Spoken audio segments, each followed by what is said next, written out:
Okay, some of you are presenting online, right? So,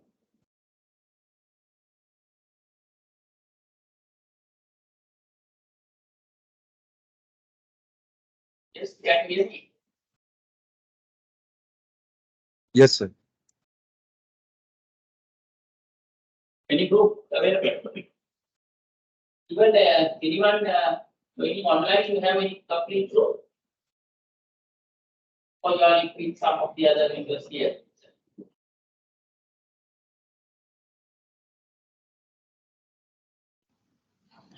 We have team number 5, sir. We have 2 members in physical class. Yes, 2 members are present. Right, we are waiting because some of the members are still on the way. Yes, what about any group, the volunteer group? Okay, the presentation. No need to go by the order. Right? The 4 members group, they are here, no? Correct.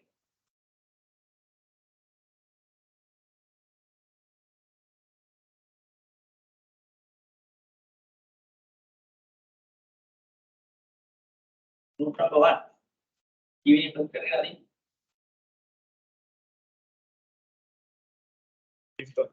If that, when you kill one. Again, 2 kilometers.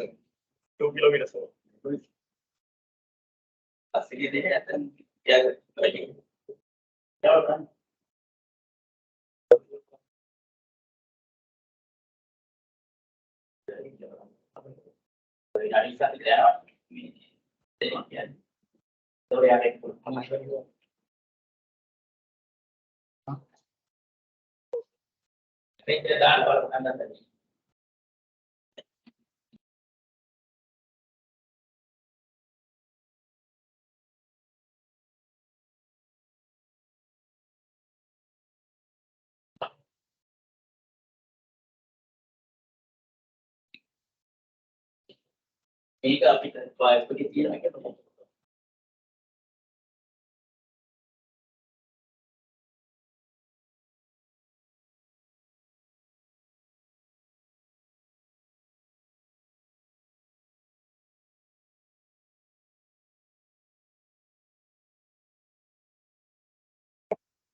Is our team.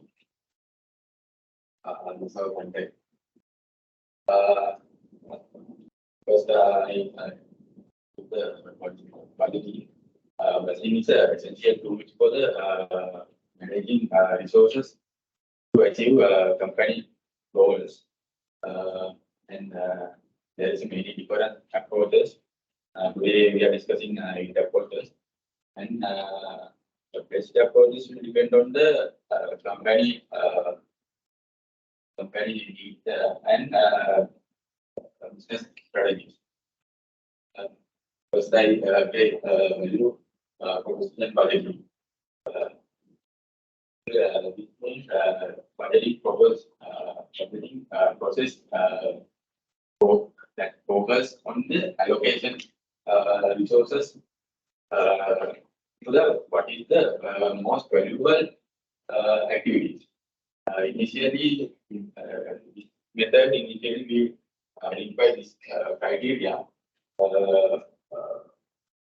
What is the who is the key stakeholders and their needs, Then identify the activities based on the value values and allocate the resources. I take example for explanation. Small coffee shop. This coffee shop goal is a high quality coffee, produce high quality coffees and comfortable place for meeting and gathering. Identify the what are the activities sourcing high quality coffee being, then hiring, training and quality staff members, creating comfortable and inviting their areas, and marketing and other products, something like the cakes, pictures, like that.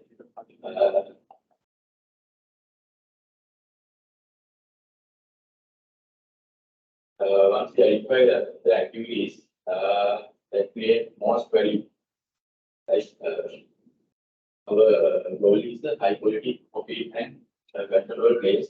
So these are the most valuable activities. So in year budget, we allocate 75% to these activities because we might decide to spend more money sourcing high quality coffee and beans than the marketing. That's our goal. So the benefit is this methodology improves alignment with business strategies and increase the fulfill the customer needs and area that we have high value and increase the competitive and easily prioritize the expenses. What is the most valuable expense? Then I invite to Dimantara continue. Technical. So I'm going to explain about activity-based quality. Basically, the definition is activity-based quality method where you identify the department or the task or the activities majorly, and then allocate cost for each activity, and then using those costs to budget for desired output levels of a company or business. So there are key concepts here. Activities basically they are tasks the business purpose in order to produce their those services. And then the cost drivers, which is the main thing, a variable factor that cause the cost of an activity to change. So that's the variable factor. And we are basically looking at that. And the outputs are generally outputs are generated by multiplying per unit cost by expected level of outcome. And then before moving into benefits and disadvantages, I'll explain about a simple explanation, a simple example. So this company reduce X unit. There are few activities, many activities actually, order processing and so order processing the cost drive is number of orders processed and per unit it will for rupees 1,000. And then the manufacturing, the cost drive is number of X units produced and per unit cost will be 200. And then the third activity, sales and marketing, the cost drive is number of sales you get and it will cost rupees 500 per sale which is made. And then let's say the company expects to produce 100,000 units and let's say 100 sales units and process 500 orders. So with that we can calculate the next year budget for company like this. This is basically a very simple explanation. So you can see that three major activities and the cost driver and the number of units they are going to produce or perform. So this is the variable factor we are going to talk about, and the cost per unit of each activity has total cost is generated by multiplying number of units into the cost per unit. And then we can talk about benefits and disadvantages. So the basic benefit of this is you can measure your target. Measure your performance by setting targets, setting goals, and it will ultimately improve your profitability as well, where you can measure your performance in a better way. The major drawback is this is very data intensive. You will have to gather more information about each activity levels of your company or department likewise. So it will be very hard to maintain and costly and time consuming this method of budgeting.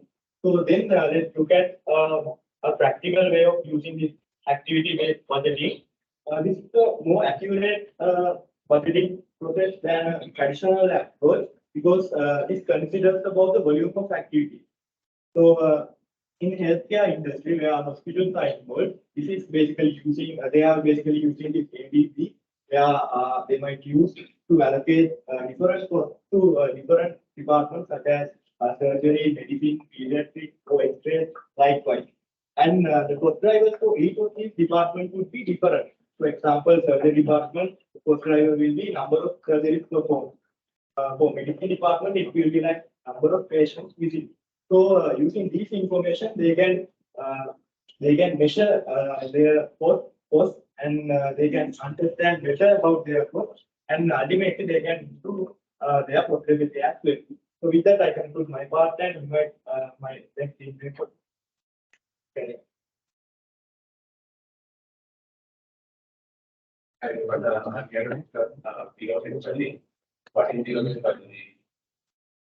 Zero-based budgeting process. We start from zero-based. That means every expenditure into justify and analyze before it leaves that cost. Where the budget is built around what are the essential expenditures for the upcoming period. Whether regardless whether it's higher or lower than the last year, but mostly zero-based budgeting is used in companies which are facing financial crisis situations and undergoing rapid changes and implementing new strategies, and also companies which are looking to improve its efficiency. When implementing zero-based budgeting, key step to implement zero-based budgeting is the identification of the task, and number two, identifying every source of funds. Number three, setting the budget by analyzing its expenditure. And number four, allocation of projected and estimated balance to the relevant identified task. The example I take to explain zero-based budgeting. When a manufacturing company projected 2 million rupees as their revenue for the upcoming year. So they decide to allocate more resources to their product development and manufacturing process. To do that, they decide to implement zero-based budgeting.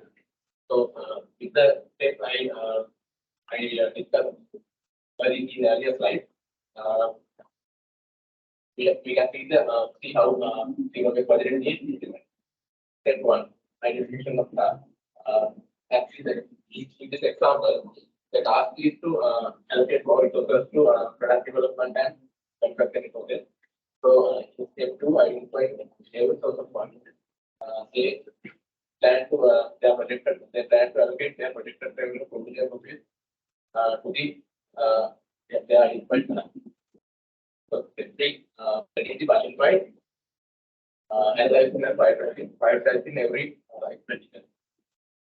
The company, while analyzing and identifying their expenditure for the upcoming year, company notices that cost of certain raw materials used for production, which is purchased by external suppliers, increased by 20% this year than the previous year was 500,000. So while company can produce these raw materials in-house at a cost of 520,000. So in zero-based budgeting, instead of adjusting into the prior year budget, company can analyze the situation and decide whether to go with the current external supplier or whether to produce raw materials instead. Likewise, this example, company can analyze expenses and prioritize them according to their tasks and use those use those analyzing for to reduce and remove unwanted expenditure. for allocating leftover resources and cash balance to the task. After making adjustments to their budget, the company can project the estimated cash to the identified task. Product development and content creation. These are the advantages and disadvantages of zero-based budgeting. And advantages of zero-based budgeting is improved cost control, is the indicator of expenses, and enhanced focus on strategic growth by ensuring the way of spending, and better decision making by considering cost and benefits of each expenditure, and company can have a great flexibility by not only relying on the total expenditure and also doing relevant adjustments to the changing conditions. Disadvantages are zero-based budgeting is the time consuming method because it needs to start from scratch every time, and also it can be costly because it needs increase and expenditure to process, and also zero-based budgeting sometimes report because it mostly allocate their resources to the operation because it generates more revenue. But in return, they zero-based budgeting overlooks areas such as research and development. Right. I invite Prashant to continue.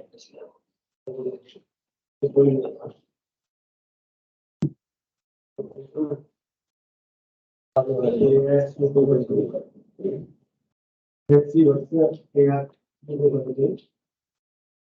There's increase expenditure. Adding expenditure, how do you use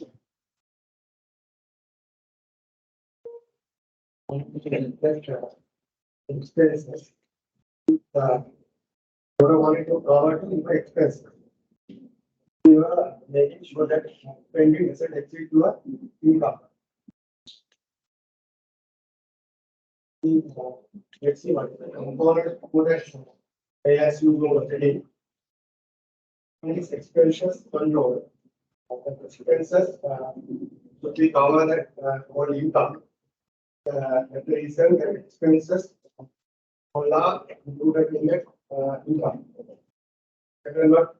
Not accumulation. That means not taken any loan borrowing money and creditors so that they can manage that without the accumulation. Third one, flexibility. They can use that money to that election payments. Select that easily to suppliers. Flexibility. So next in my case, reduce financial risk and avoiding long-term complication of contact, reduce the chance of exceeding one's finance. Last one is cash flow management. Effective manage the cash flow. So we had for example, when it reacts into marketing, that company total revenue is 1 lakh. So then total expenses included that income. So they are that allocated that expenses that currently 10,000, utility 20,000, payroll 25,000, suppliers 15,000, marketing 10,000 and tax 10,000. So that all expenses included does not exceed that the plan get all expenses included based on that income. So that final revenue balance 10,000. They can use that other than that negotiation plan, investment development, reduction. So that we are hoping that they are smoothly on the team, but practically some issues are there. So that some disadvantage also they are playing. First one is limited financial flexibility, because that they are not borrowing money that are so then they cannot use that more invest for that money, so that resources are use that So then reduce investment opportunities. Because that they haven't money from then they can't invest opportunities. So then that's the reason that is investment gain also. Fourth one is difficulty large purchases. Because they have some orders, but they can't purchase that more. But they are limited all expenses that one done. So that difficulty large purchases. And last one is election capital management.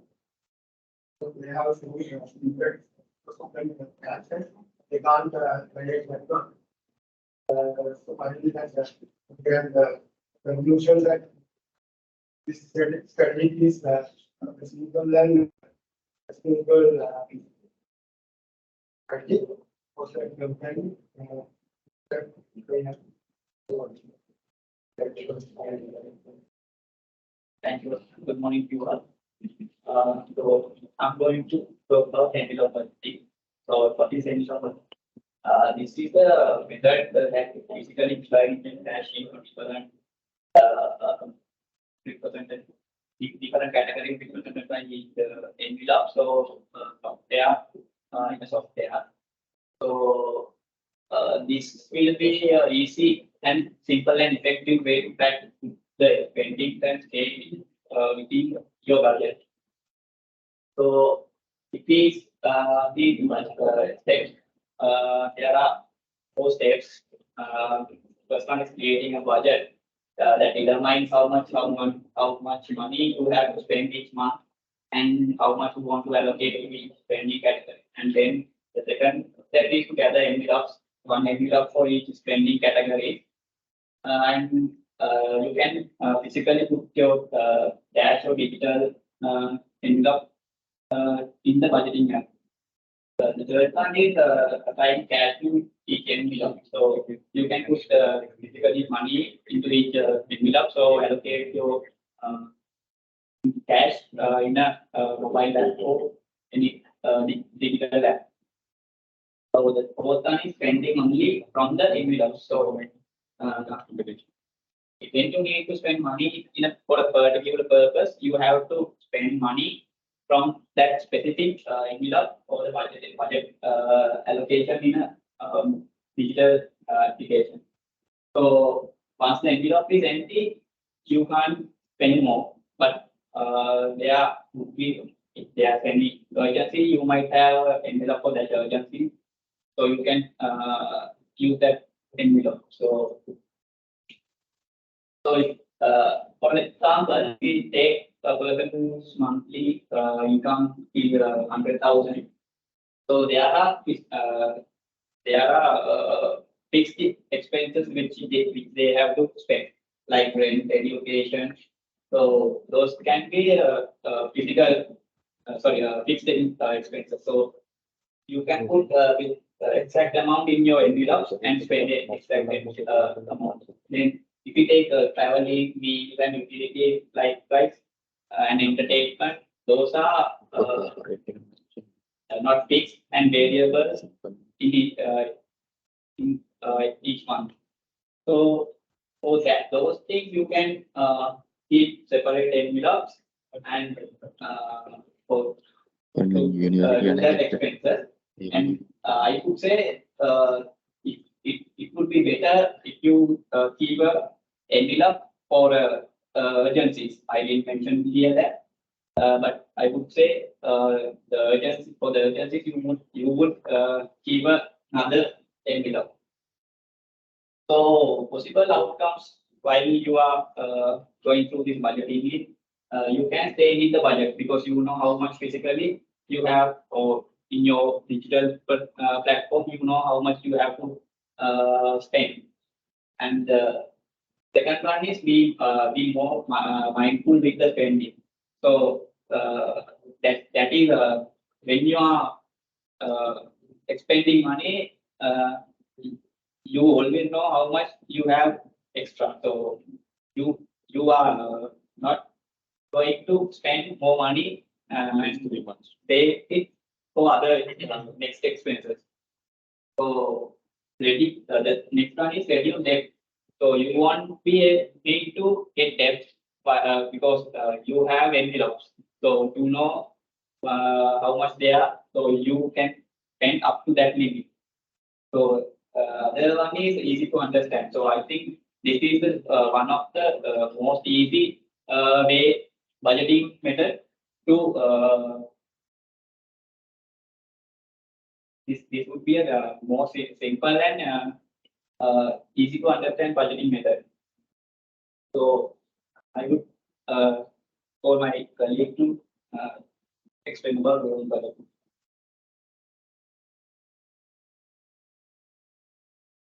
Rolling budget is the method of financial document planning that centers knowledge the budget for the regular business and extending it for predetermined amount of time usual needs. Another info it is an ongoing perpetual budget. The rolling budgeting contrast to a traditional strategy. Budget is the dynamic and visible financial management tool. The static budget is created once at the start of fiscal year and stays fixed throughout that year. Key concept of rolling budget continuous updates. Rolling budget receive regular updates on the monthly and quarterly or even weekly basis. Horizon period. The term horizon period refers to the time period that rolling budget covers versus variable components. Fixed and variable components are frequently included in rolling budget. Benefits of rolling budgeting: adaptability, real-time insight, productive management, better cash flow management, and improved resource allocation. See the example of rolling budgeting. The company decide the initial budget for the 3 months. April, May, and June. Initial budget to 100,000, but actual expenses of every month 85,000, May 90,000, and June 88,000. Variations of April 50,000, May 8,000, and 12,000. Company decides to update the budget and every month 95,000 and May 100,000 and June 95,000. This table shows how actual performance and volume condition are used to update the rolling budget on a monthly basis. The budget is modified at the beginning of each month to take into account the organization present financial status and to the enable more precise financial planning. Rolling budget, dynamic business environment. Rolling budget are advantages for sector in existing market condition no high degree of uncertainty. Second one is startups and growing business. These companies frequently have to make quick adaptation in the face of uncertainty. Third one is a project-based organization. Rolling budgets allow business to match resources to project requirements when working on multiple projects with main deadline. Fourth one is a continuous improvement initiative. Rolling budget are a useful tool organization that prioritize cost control and continuous improvement because they allow them to track their progress and make adjustments as needed to improve their financial performance. Last one is sales and marketing plan. Rolling budget based on real time performance data can assist sales and marketing department in effectively allocating resources, testing marketing strategies, and responding to shifting market conditions. I try to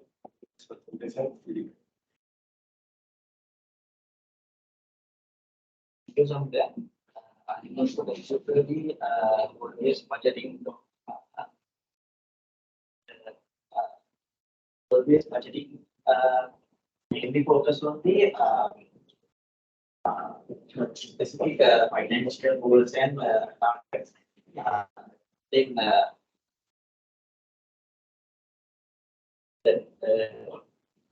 goal-based budgeting not only depending on the political data,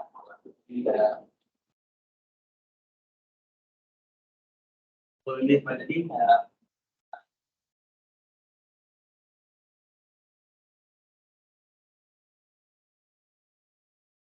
they have a, you can say, specific alignment.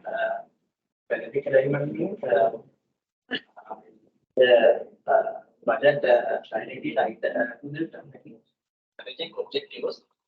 Then performance metrics, clear and measurable metrics is to monitor progress on towards the set of goals and that progress on the budgeting program and the flexibility means allows for some kind of adjustments throughout the budgeting period and resources allocation. Resources are allocated based on the priority with focus on the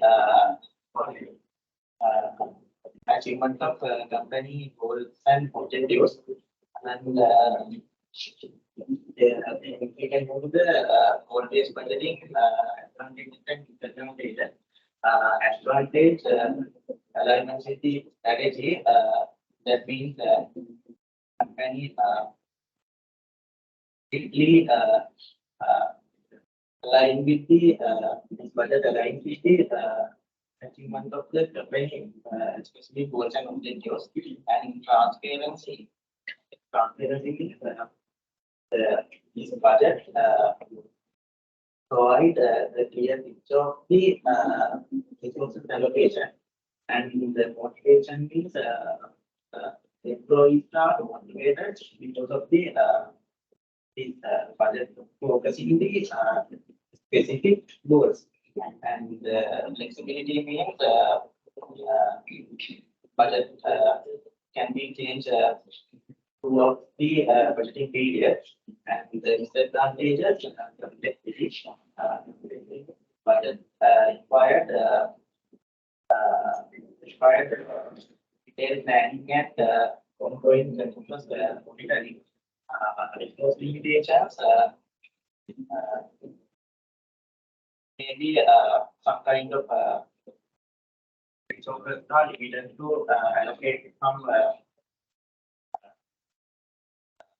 functions and short-term sacrifice means always budgeting mainly on the long-term goals and objectives.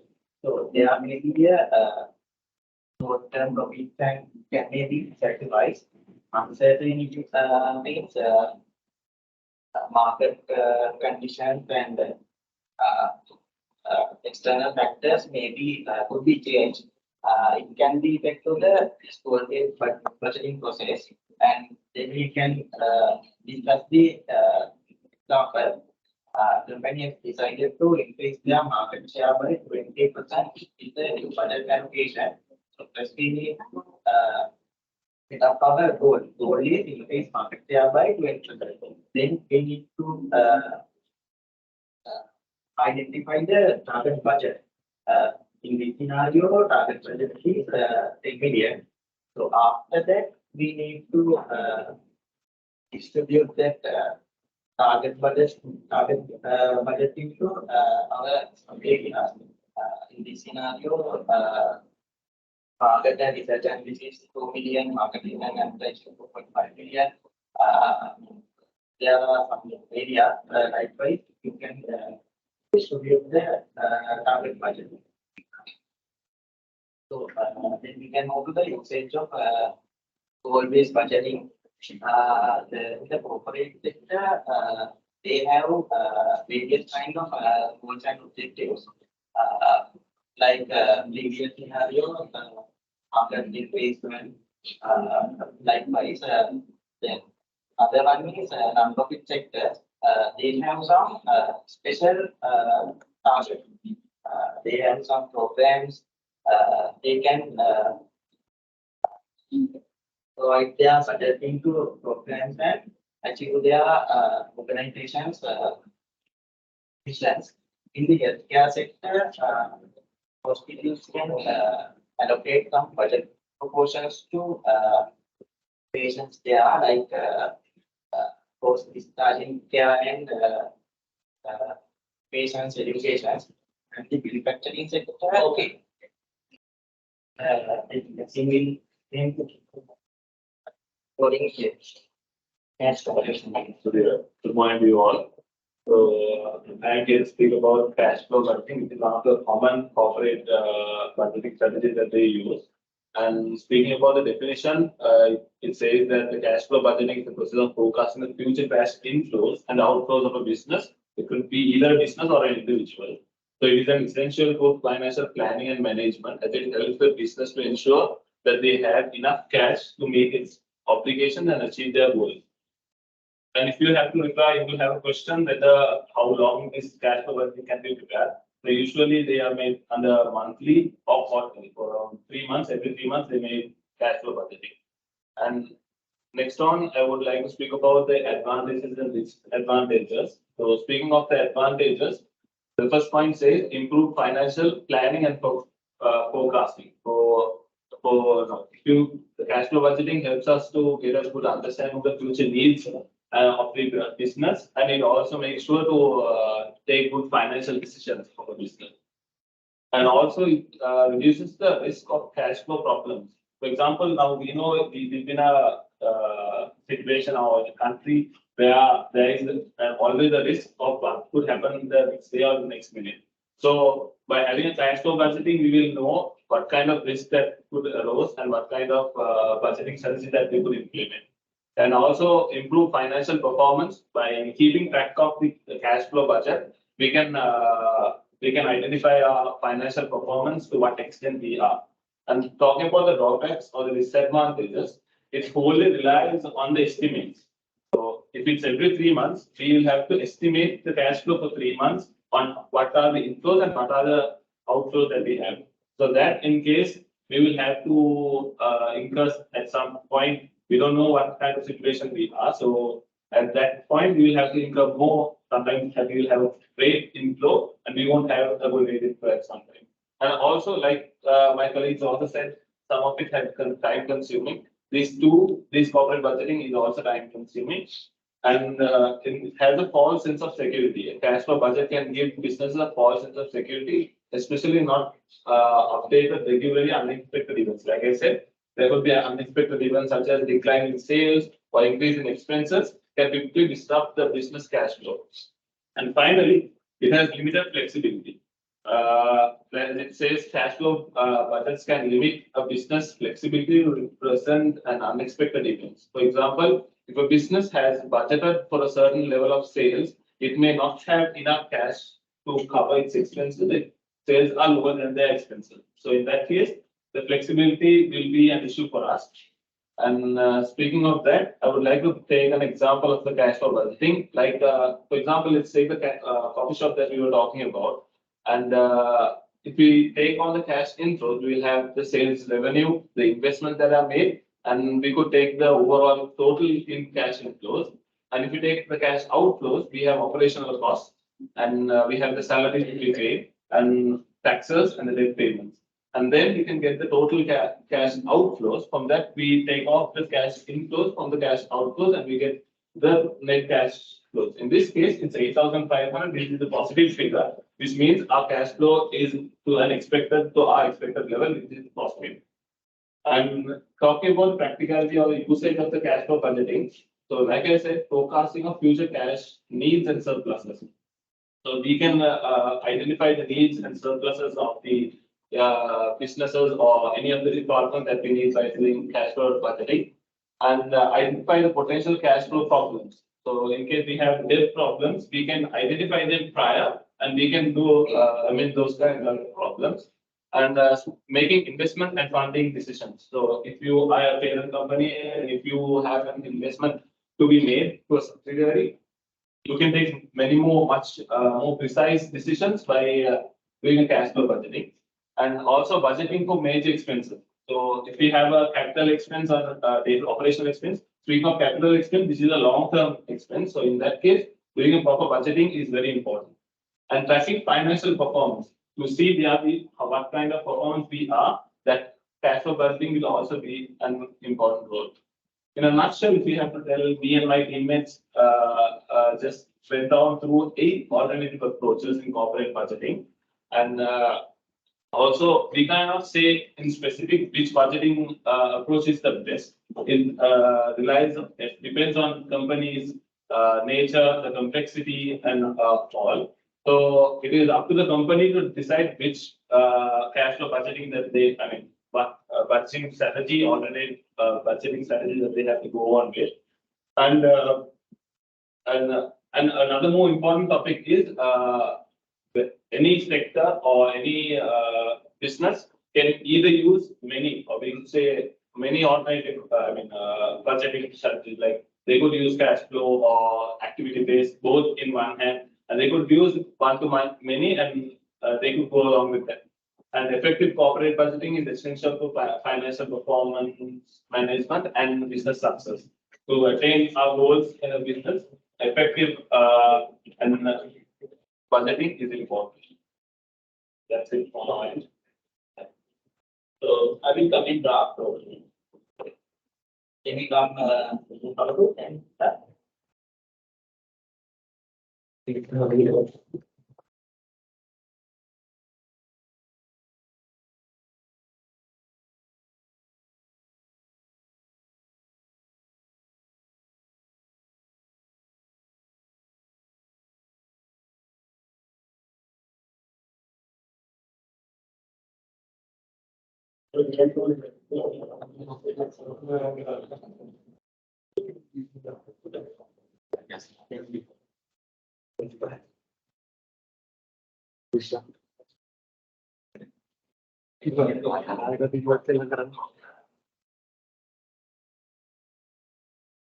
Slide.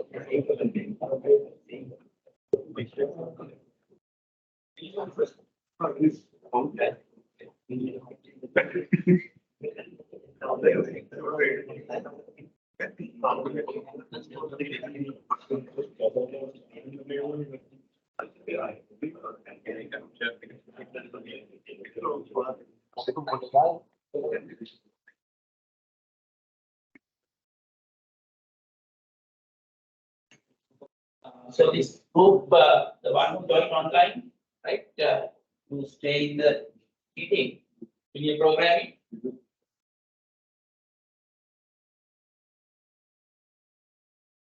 There's one person joined online for this group. Right,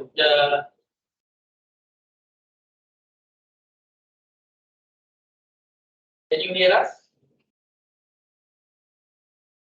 The group 2, that linear programming topic, one to join online. So I am Vijay Singh.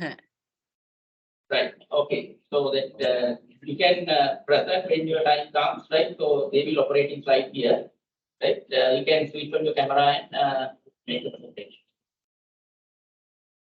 Okay, sir.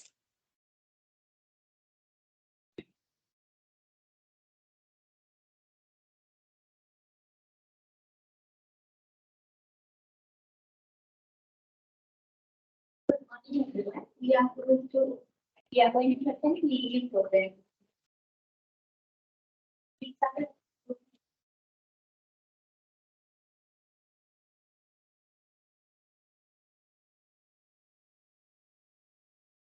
by our member.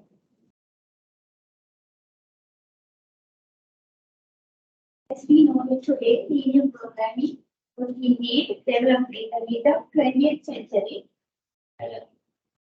Through the pioneering work of Russian mathematician named Leonid Androvich and United States mathematician named George Lanka. Their significant contribution laid the foundation for the theory and practical application of linear programming, the optimization and resource allocation problem. Here is a definition: a mathematical method for optimizing a linear object function subject to linear equality and individuality constraints. Linear programming is a powerful mathematical optimization technique used to find the best solution for the problem which has linear relation. For example, if a salesperson wants to achieve a sales target of 100 million in a month, his goal is to achieve maximum amount of sales within a month. And if another person wants to buy a laptop for 80,000 rupees, he or she wants We look for a minimum price for the latter. In the aforementioned two scenarios, both are looking for a best possible solution. Therefore, using a linear programming, we can find the best solution. Components of linear programming. First, we look into objective function to be optimized. I can say the maximum of the profits or minimum cost. Secondly, decision variable. Variables determine the output. Example, what is the amount product to be produced. Third, constraint. Constraints are restricting the decision variables like manpower, material, money, time, etc. Fourth, feasible region. Set of solutions satisfying all the constraints. Here only we can see the optimal solution. Finally, non-negativity restriction. Decision variables always greater than 0.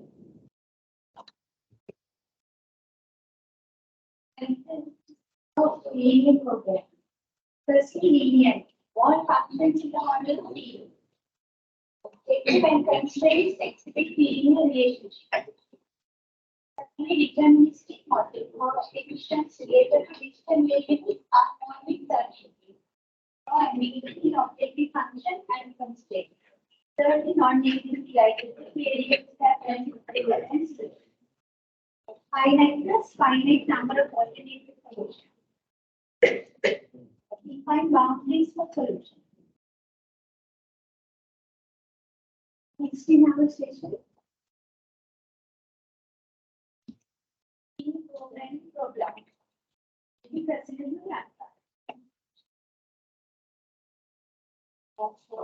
We all know that the money and the resources we have are very limited. So we are trying to get the most of it by using the resources in an effective way. So linear programming is one way to normally that it optimize their resources that's a maximum of minimal value. So here it is mainly concerned about finding optimal values. And they use decision and there are limited resources available and they want to allocate the available achieve a specific goal. For linear programming, we have key elements. Objective function, decision variable, constraint, and negative constraint. Objective function the goal and the objective of the problem. For the company, maximize their profits or revenue and to minimize their cost or time in a production process. Decision variables are the variables that can control and determine to achieve the objective that has been achieved. And this represents the quality measure find and the feedback of it. So in the production program, we can say that the decision variable can that the company wants to produce production. As constraints, they are the linear that values of the decision variables. These are the limitations or requirements or the availability of the resources. As an example, manufacturing process, we need labor hours and resources like raw materials for the production process. This will be the constraints of the company. Non-negative transparency is the most linear programming programs that are assume the decision variables have been defined. That means variables must be greater than or equal to 0. The next part of the presentation will be by online. So Tushar, you can carry on. Okay, Anu. Thank you, Anu. Now I am talk about linear programming simplex method. The simplex method is one of the most popular technique for solving linear programming problems with two or more variables. The goals of the simplex method is to find the optimal solution to linear programming problems. Here is step-by-step explanation about simplex method using an example. ABC company produce product A and B using machine number 1 and machine number 2. Production detail. Machine number 1 have 24 hours of maximum hours and machine 2 have 16 hours. A product used to produce 4 numbers of hours from machine number 1 and 4 numbers of machine number 2. Product B used to machine number 1, 6 numbers hours of machine number 1 and 2 numbers of machine number 2. Calculate optimal profit maximization. Step 1, formulate the linear programming problem. Let's say we want to maximize an objective function Z. Z is the maximum total profit from product A and B. The generate from a linear programming problem. We want to identify XA is number of product A and XB equal number of product B. Objective is Z equal 12XA plus 14XB. Constraint 2XA plus 6AB equal or less than 24. 4XA plus 2XB equal or less than 16. Product A non-negativity formula is X A and XB equal or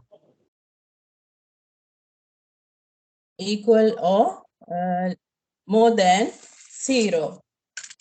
Step 2, convert inequality constraint to equation. For this step, we can use slack variance as SAN, S2, X1 and S2. For X plus CX plus SA equal 42. For X and 2X plus S2 equal 16. Third step, initial simplex table. Create the initial table by combining the coefficients of objective functions and coefficients of equation from step 2. And fourth step is find the pivot column and pivot row. The pivot column is determined by the selecting the most negative coefficients in bottom row. The pivot row is determined by the finding the minimum ratios of right hand side value to the corresponding coefficients in pivot column. Fourth step, perform row operation to make pivot elements equal to 1 and all other elements in the pivot column equal to 0. This involves dividing the pivot row by the pivot element of the subtracting appropriate multiple of the pivot row from the other rows. Repeat 4 and 5 steps until reach to Cj minus Zj 0 or negative numbers. The solution is optimal when there are no negativity coefficients in the bottom row. Step 7. Read the solution from the table. The value of the basic variance like x1, x2, etc. in the final table are the optimal value of the decision variables, and the value of the bottom right corner of table is the optimal value of the objective functions. Thank you. Now I invite to Shalini to continue another part of our presentation. Thank you, Shani. Another CM program is graphical method. Graphical method is finding the ideal answer by using the graphical approach. When there are choice factors in the program. Now let's go the involvement how to use this method and identify the step by step. First is the farmer acquired the 110 hectares and he decided to grow beans and barley on the land. He wants to know how to plant each variety on 110 hectares, considering cost, net profit, and labor requirement. In this table, you can see the what is the relevant details for the these two varieties, and the farmer can afford the budget is 10,000 rupees and the 1,200 rands here. Specifically to find the optimal solution and the optimal value. The first step is the defined variable. We use the wheat cultivation area as the x-axis and the barley cultivation area as the y-axis. The basic objective function is the farmers want to get the maximum profit from his production, and also and the farmer in the above table we can see the net profit for the hectare in the wheat is 40 rupees and the barley is the 120 rupees. Therefore, our profit maximization formula is 50x plus 121. And the third step is to create the formula based on the constraint. I explained one formula due to time consuming. The first step is the budget. Farmer has only 10,000 rupees. Therefore, the wheat cultivation cost for 1 hectare is 100 rupees, and the 200 rupees cost for the barley production. Therefore, our equation is the 108 plus 205 equal or less than 10,000. We can use this step same as for the calculate the labor days and also calculate the area. Based on the above three equations, we can create the this small table, and we can use these tables for draw the graph. When consider about we see of this graph, we can see the old graph line intersect area is the feasible region. In this feasible region, we can identify the optimum solution. In the point C, we can see the optimum solution because graph intersect in the point E. Therefore, farmer can get more profit from when cultivate the wheat at 60 hectares and barley 20 hectares. Then we can use our profit maximization formula to calculate the maximum profit. When use this formula, the farmer's maximum profit is 5,400. I think you can get knowledge about how is the graphical approach in the linear program. Now I invite you to continue this presentation. Thank you, Shakti. I'm going to talk about the linear program application. So, example engineering application. This linear program is in instrument in domain design and manufacturing program. It is often used for shape optimization, which entails finding the ideal combination and configuration of product to meet performance criteria and minimizing the material usage. As an example, mentioned here, civil engineering and automotive industry. So under this resource allocation, engineering in engineering project resource like labor, machinery and material are also limited. Engineering program help allocated this resource possibility to maximize productivity and minimize cost related cost. So, as an example, efficient workforce allocation for various tasks each project, which focus on optimal allocation of labor and machinery and materials. So, I go to the efficient manufacturing.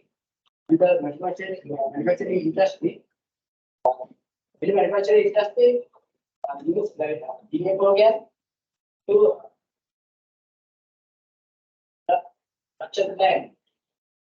It enables to determine the optimal production level of various production and consider interest plan like labor availability, machine capacity and raw material availability. So this proposal of different production levels are calculated. Labor and machine material concentrates maximizing profit by efficiently meeting the customer demand. So and more the inventory management. In a program is employed to manage level of inventory efficiency. It helps like balance between maintain enough stock to meet the demand and minimizing carrying cost. So I mentioned here balancing stock availability is minimizing the carrying cost. Where stock costs are significantly pharmaceutical and food sectors.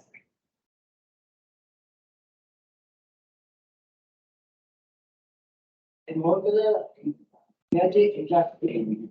Under energy industry, they can realize renewable program to optimize distributed power system. Power system. This includes power generation, distribution and consumption of stock. And the load management.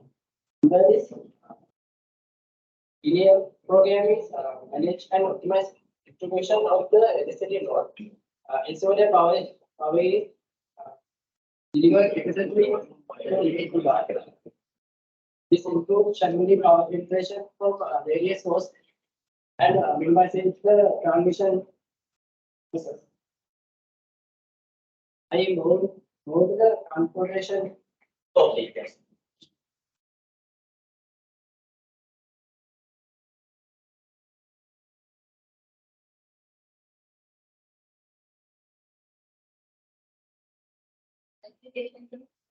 Programming, but also there are some various educational aspects. So here summarize few points here. First one, linearity. In the real world, we know there is no relationship between, there's not the relationship between a variable for the real world problem, but in here, in this approach, we assume that linear relationship is not. There's the relationship between variable and which is not realistic. The second one, continuous variable. When it comes to variables, there are continuous variables and discrete variables. But in this approach, it mainly deals with the continuous variables, not discrete variables. The third one, realistic. Assumes parameters are not uncertainty. but in dynamic scenarios, variables are unknown and inconsistent. And then simplified model. This approach allows the variables to take any range of values, but it is also not realistic. And single objective is important to have an objective. It is clearly defined and quantifiable, but when it comes to actual scenario, we know that there cannot be a single objective. There will be multiple objectives. It is not taken consideration here. It's not limited in size. When it comes to large-scale problems, this approach is not suitable. It's not able to define it in computationally approach. The assumption of rationality when it comes to the decision maker, they can be biased or influenced by their decision, but here we assume the decisions are having the rational decision making. It is the reasonable decision, not natural is not happening here. And the assumption of stationarity assume problem parameters remain constant. It should be the case in dynamic scenarios. 9.1 complex constraint. Modeling the constraint is the main part when it comes to linear programming, but modeling the constraint is the bit challenging complex here. And furthermore, when it comes to an organization, when it comes to factors such as human behavior, weather conditions, and stress of employees, which will not take into account, which will adversely affect the organization's performance, and but same time,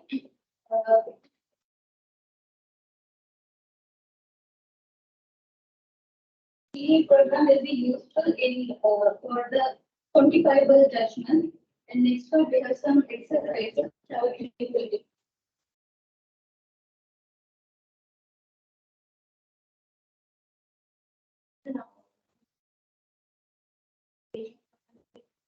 Components and characteristics, and also application and limitations. Now I will take you through the two examples.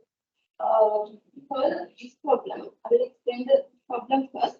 A company produced two products, product A and B. Each unit of product A requires 2 hours of labor, 3 hours of machine time, and yield of profit of $50. Each unit of product B requires 3 hours of labor, 2 hours of machine time, and yield of profit with $4. The company has 240 hours of labor and 180 hours of machine time available. How many units of each product should they produce to maximize their profit? So I will take as the X number of units of product A to be produced and Y number of units of product B to be produced. We can consider an objective function to maximize profit 50,000 X plus 40,000 Y. And also subject to the following constraint, a labor constraint, as I have explained previously, 2x plus 3y and made into 240 because we have only 240 hours for labor. And constraint 3x plus 2y can be made to 180 because we have 180 hours of machine time available. And during our presentation, we have already explained how we can use simplex method and graphical methods using the example. So using graphical method, we can get the answer x equal to 50 units of product and y equal to 20 units of product. We result in maximum profit we can get 3,200 rupees. Result 2 is the same as previous one.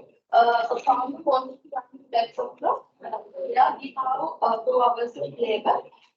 So each and how 5 hours of day, and then each there is bar is requires 3 hours and 4 hours of machine require and the farmer has 8 hours and total labor hours to machinery labor.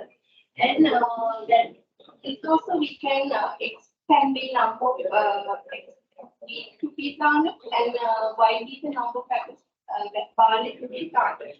We can consider objective function as to maximize the income 200x to the 200x plus 105. Subject to the following constraint. Label constraint we have 4x plus 3y and variable 80. So we have 80 hours of credit order and machinery constraint 5x plus 4y. We have 100 hours of machinery available. We have non-negative constraint. Non-negative constraint. We can't produce non-negative. So using graphical, I have got the answer that is equal to 60 of weight and y equal to 20 barley, resulting in maximum impact. So we have to the end of our presentation. So I assume you know about linear programming. Bring us to end. Thank you very much. Okay. Number 3.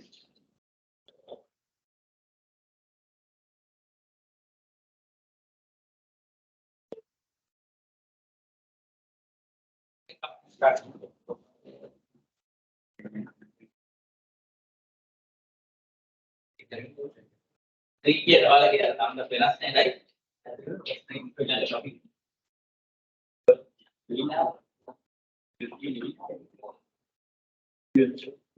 Listening, can we move back out of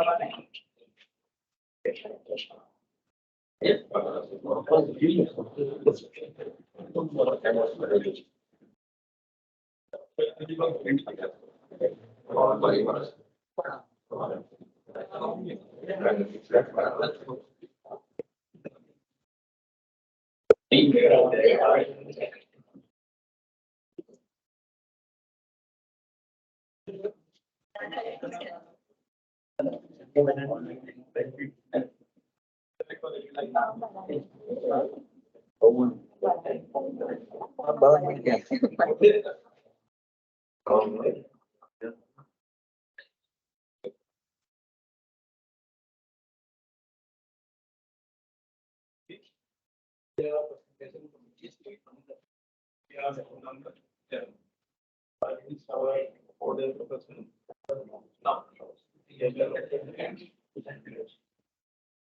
What is the lead manufacturing? Lead manufacturing is all about doing more with lead manufacturing mainly aims to achieve two critical objectives one time. There are delivering high quality goods and products while reducing operation cost. That's the delivery strategy. Then that can revolutionize the business process. Lean manufacturing, the ultimate goal of lean manufacturing is to deliver high quality goods for a lower operating. Try to reach maximum efficiency, zero wastage level, and finally try to deliver high quality guaranteed product. Next, key principles of lean manufacturing. First one is value. Identify the customer value. What is that? We should know what our customers really want. Then understand customer needs and preferences. Then we can find exactly what customers want. Then we can try to production process we do not without any extra steps. Value streaming. That's the entire process to eliminate the waste. Value streaming like creating treasury map. Then we can help to save the time and materials and working list. Third one is flow. Ensure the smooth and continuous. We can explain can be ready delay operation and efficient. So fully produce based on customer demand. It can be reduced waste and also excess storage. Final principle is perfection. Continuously improve and eliminate waste. Always try to be think better bit by bit. Then finding and fixing any little problems in our work. Look at this lean manufacturing and waste reduction.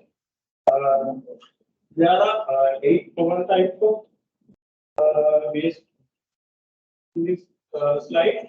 First one is overproduction. Overproduction is when we produce more than what we want.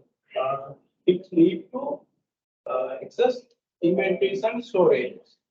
Second phase is waiting. Waiting can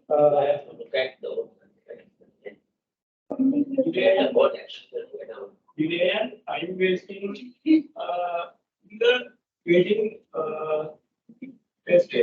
Next one is transportation. We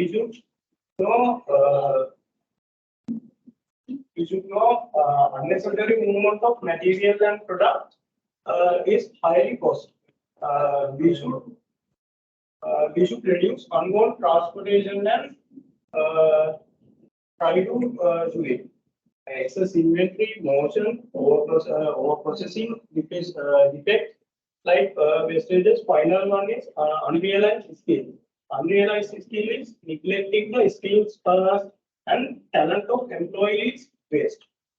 Must value the contribution of all team members is the best one. Next slide shows lean tools and techniques.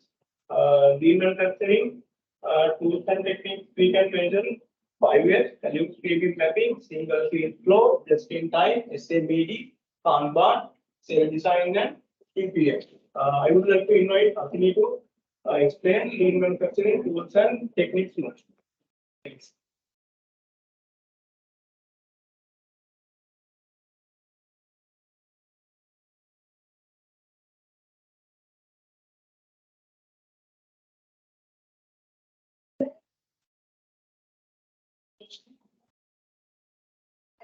Not building knowledge. So this unnecessary husbands. There is a special place in all wetland area. That wetland area is for the place for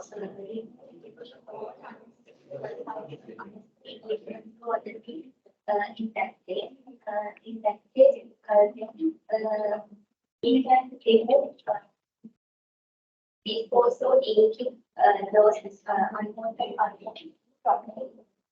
Next one is the shine. Shine is to keep this clean and tidy. Then next is taking water. Taking water is all wanted material and items. So it is next one is standardized and the sustain. It can be KPI is the standardized. The sustain is people having.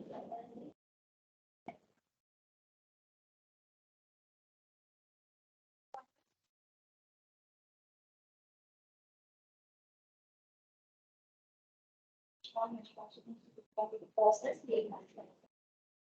In this context, mainly used for the physical inventory. Contains this extract amount of inventory daily. They are plantation inventory, via storage and the location. The main advantage of this system is that improve efficiency with less material overheads and less wastage. This system is known as Toyota production system because the Toyota is the first company that strategy.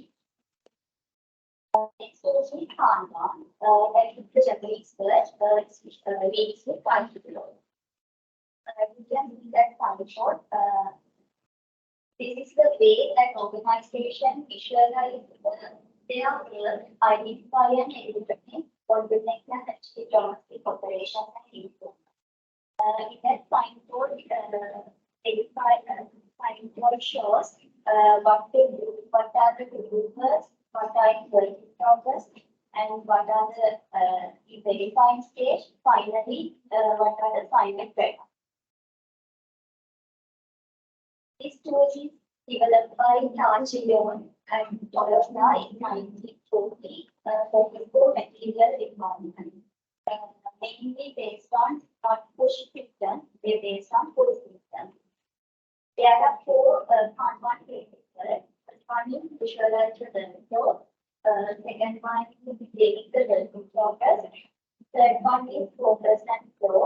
Finally, continuous information. This one is for Bible. There is Japanese. Also Japanese. Japanese means avoid in English. This is the morning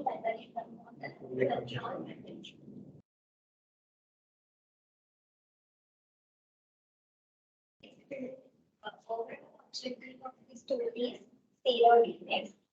This is closely aligned with 61, 5 cent and chicken. Final tool is TTM, that is total productive area. This TTM is engaged in all levels of functions in the organization to maximize the overall efficiency, effectiveness and efficiency. Total means total efficiency, total life cycle of the production system, and total manpower. The productive means maximize the zero accident. Sorry, the productive maximize by zero accidents, zero defects, and zero breakdown. Maintenance covers individual equipment process, plants, and I think you can gain some idea about the lean manufacturing process. Next, we shall move to the real world examples.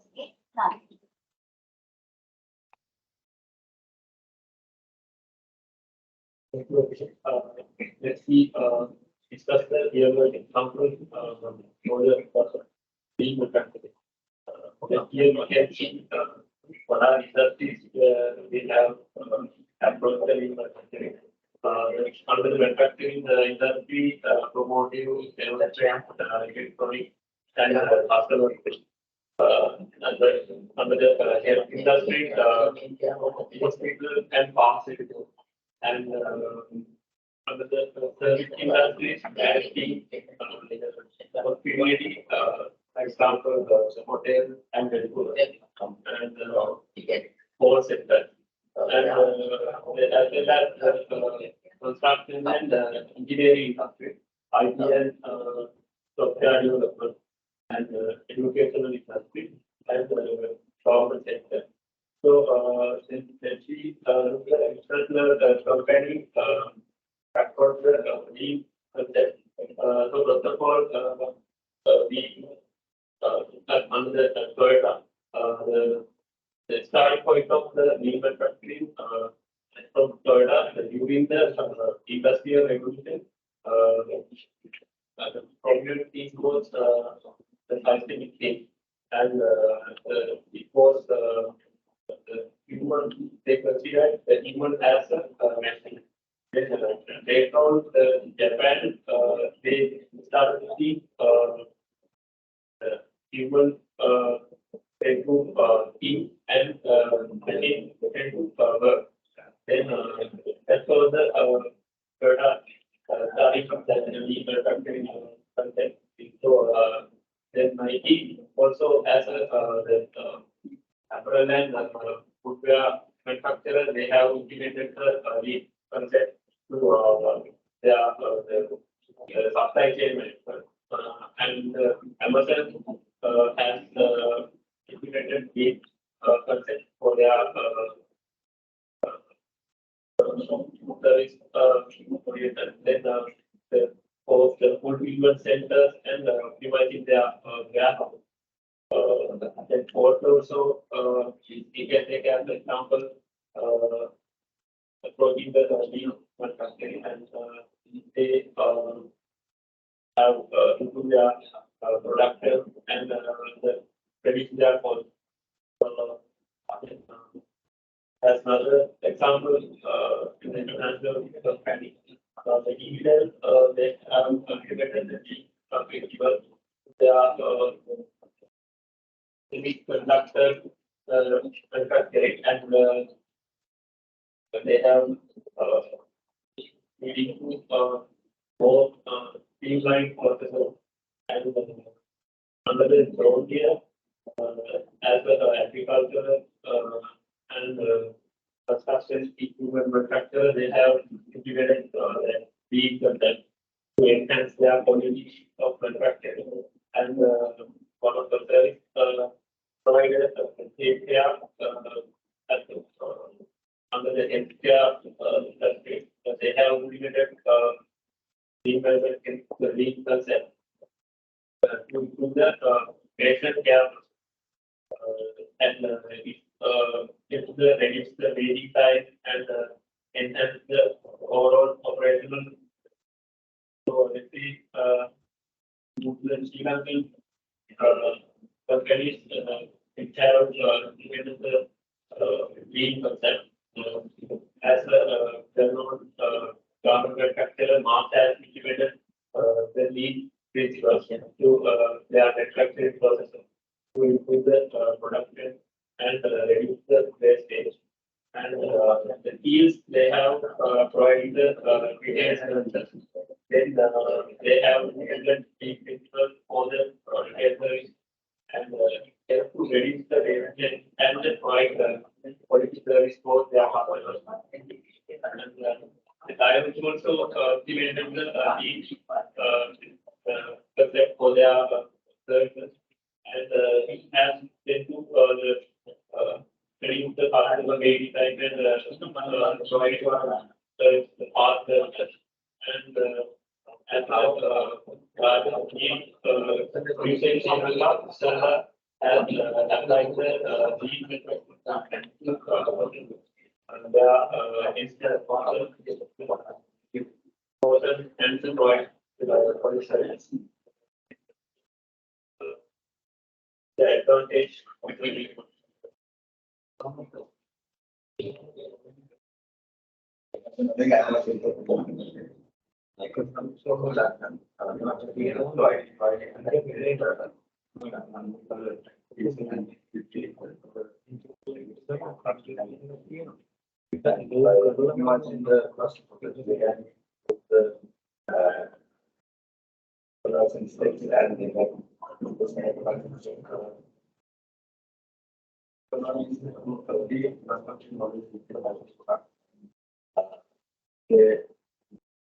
and we can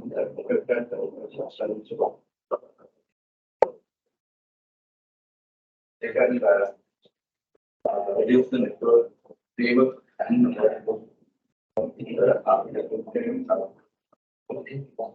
putting on this total we time to streamline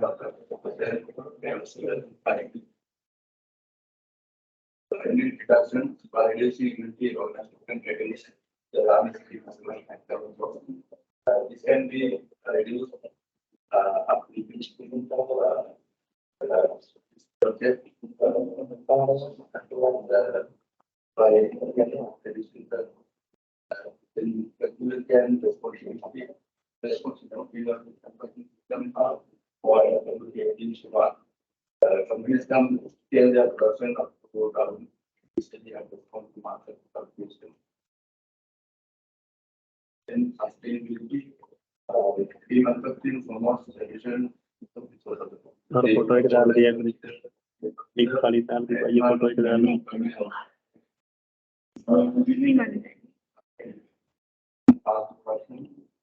manufacturing always open technology companies can respond more to it customer demand and finally is possibility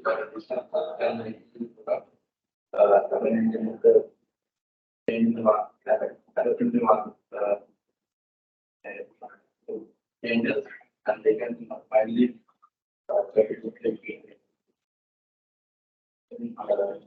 it's advantage and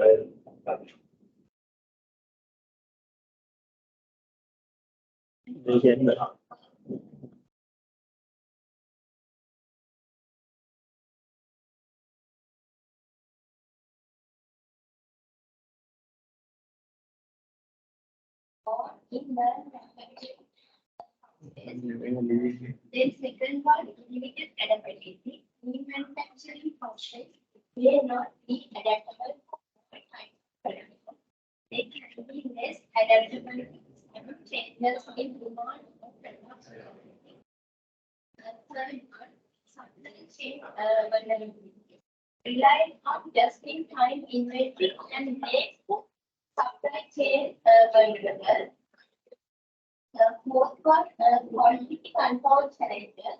This may more focusing on waste minimizing, but it can be lead to a lack of quality control since it's not difficult to align in same time. If got resistance to change, employee may resist on changes associated with lean manufacturing, which can affect on the morale and productivity. Sixth one, overemphasizes of cost reduction. Overemphasizing on cost reduction sometimes may lead to neglect long-term investment and innovation.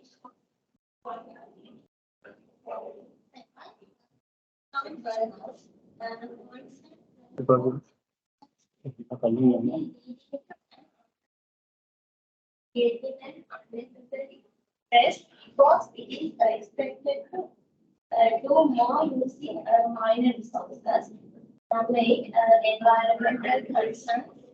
Using always on efficiency may sometimes not align with sustainable goals, as it may focus on short-term goals and the long-term environmental sustainability.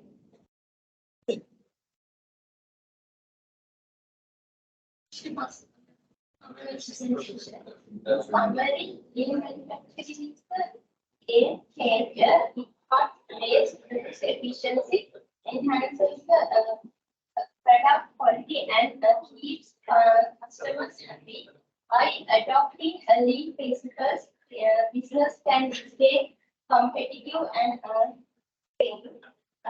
It's the key to success in today's fast-paced world of manufacturing.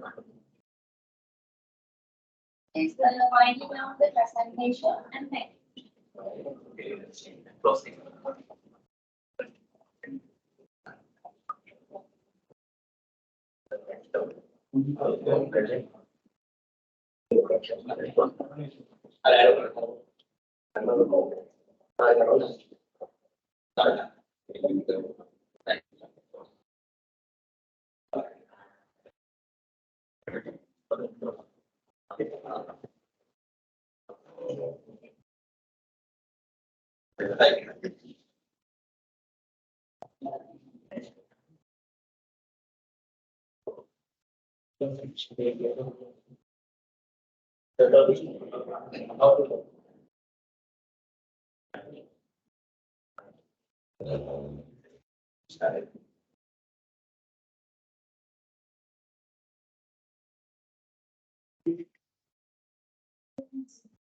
Only four members, two online. Yes, sir. Members,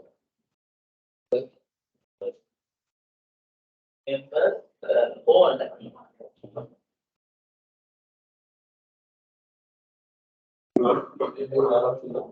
Today, we are going to take you all through total quality management. This is my team. Actually, what is total quality management? Total quality management is a continuous process of detecting or reducing or eliminating errors in manufacturing process. The management approach to long-term success through the customer satisfaction. This will achieve by improving process, product, service, and culture of the business through a continuous process. And actually, this is the structure of the PQM, improved products and services by successfully planning the process of the business and by improving the customer satisfaction, the organization and the total employee practices and the workforce. This mainly this will ensure the standard for standard or the level of the confidence of the employees during the process. It's mainly streamline supply chain management, improves the customer experience, and ensure that employees are up to the speed with the training. The focus is to improve the quality of an organization output, including goods and services, throughout the continual improvements and internal practices. The definitions of the TQM is foster and the TQM is a strategic approach to produce the best product and services, possibly through the customer to the content innovation.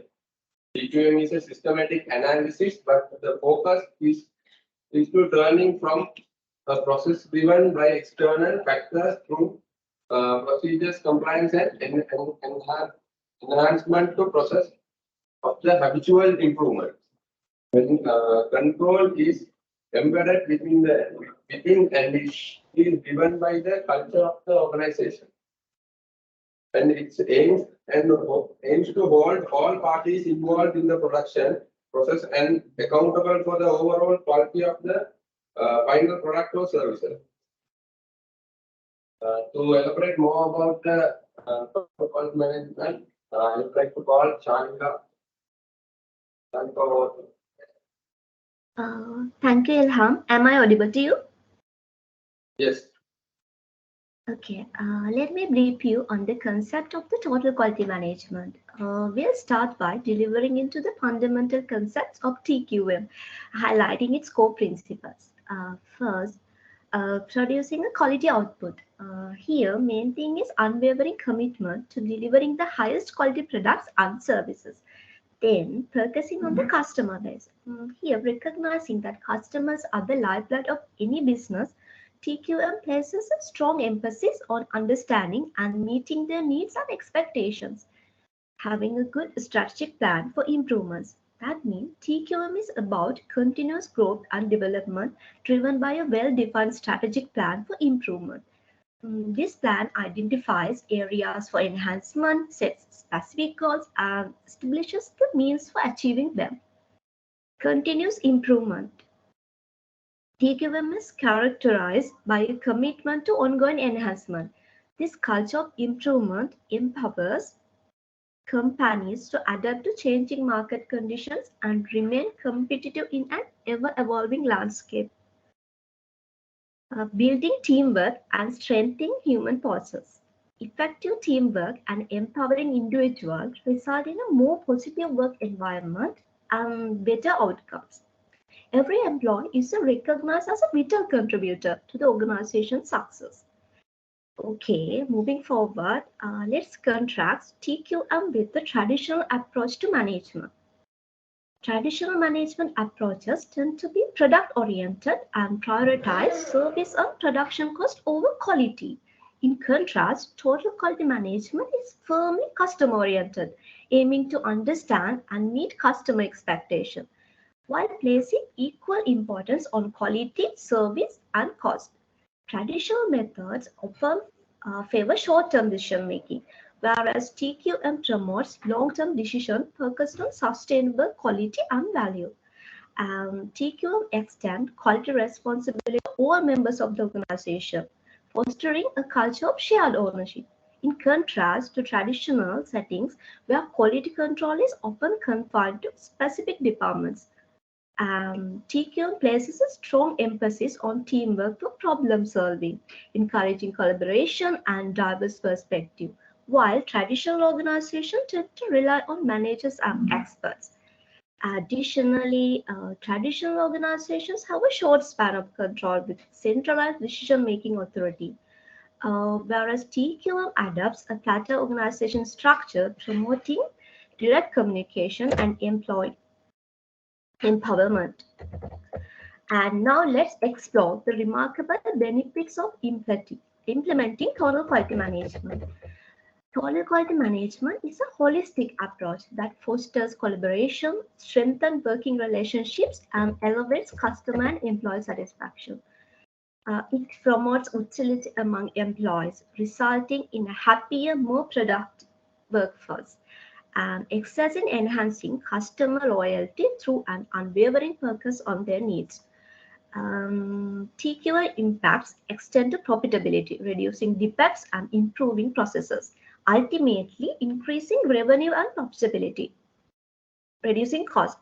This philosophy established effective communication channels, prevents misunderstanding, and instills a culture of transparency within the organization through employee involvement and a commitment to quality enhancement.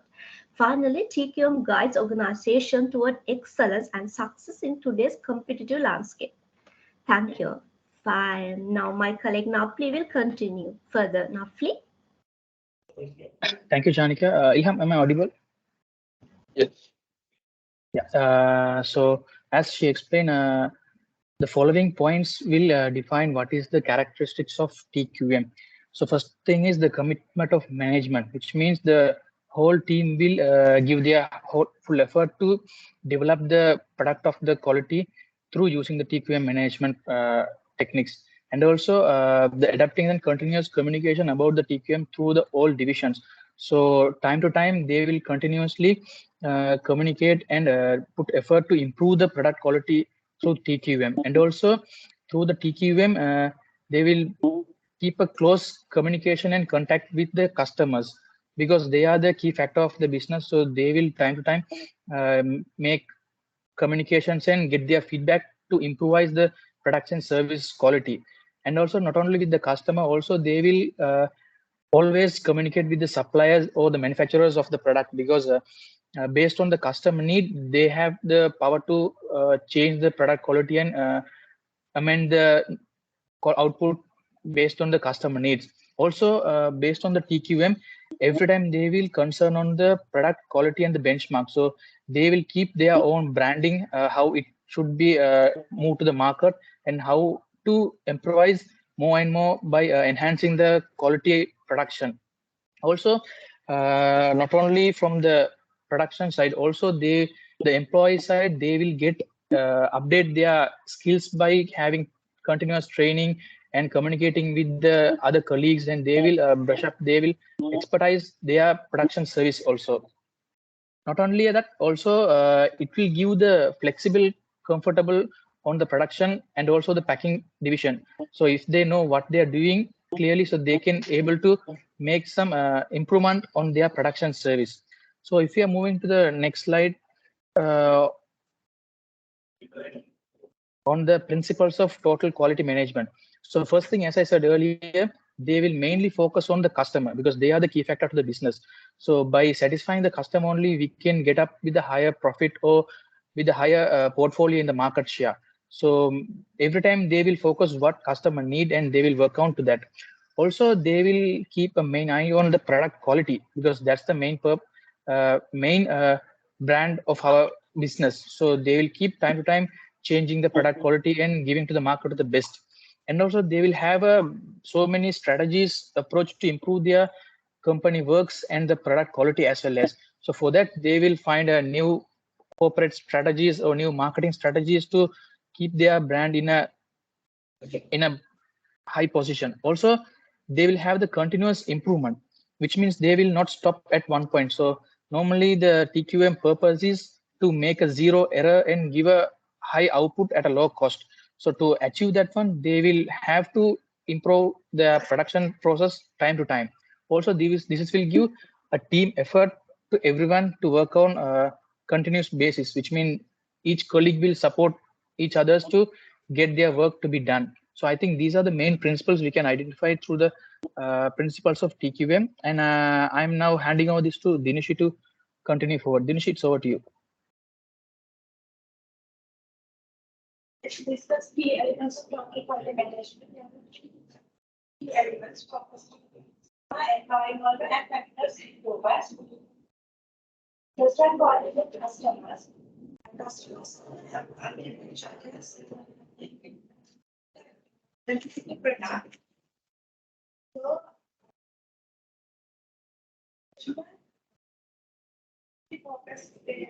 focuses on the quality of the product. They consider about customer satisfaction, customers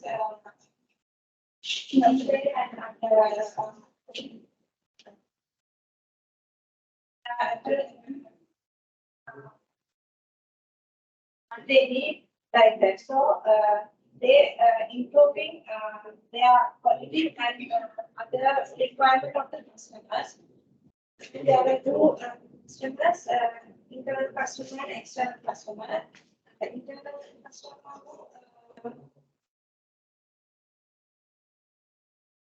who receive output from employee who receive output from another employee, and external customers are consumers product using product and services.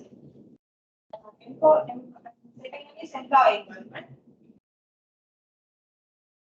Means employees are not involving. That means they are not considered about their assigned task. Furthermore, they finding what are the problems and give solution for their working process. And that one is continuous improvement. That means that to follow it secure, they are not they keep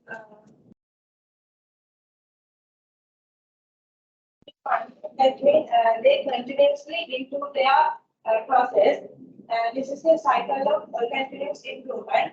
Plan, do, check, and act planning. They make a plan and they working for this plan and check. That's mean they checking what that plan was doing perfectly, and actually if they work, they keep that process. If they again go to the plan and remake that. Continuous improvement process, understanding the work process rather than production input, process output, and the process improvement increase customer satisfaction and improvement is reduce errors, resources, and meet expectations of the final consumers. Thank you, Dinoshi. Hope you can audible. Yes. Okay, thank you. We have selected pharmaceutical industry to explain how total quality management work in the practical world, and TQM is the foundation for guaranteeing quality, safety, and reliability of the medicines that we rely on. And here we have listed down some key areas where TQM come into play in the pharmaceutical industry. First and foremost, the patient safety is the cornerstone of the pharmaceutical industry, and TQM plays a key role in overseeing every aspect of the industry, from drug development to manufacturing, storage, distribution.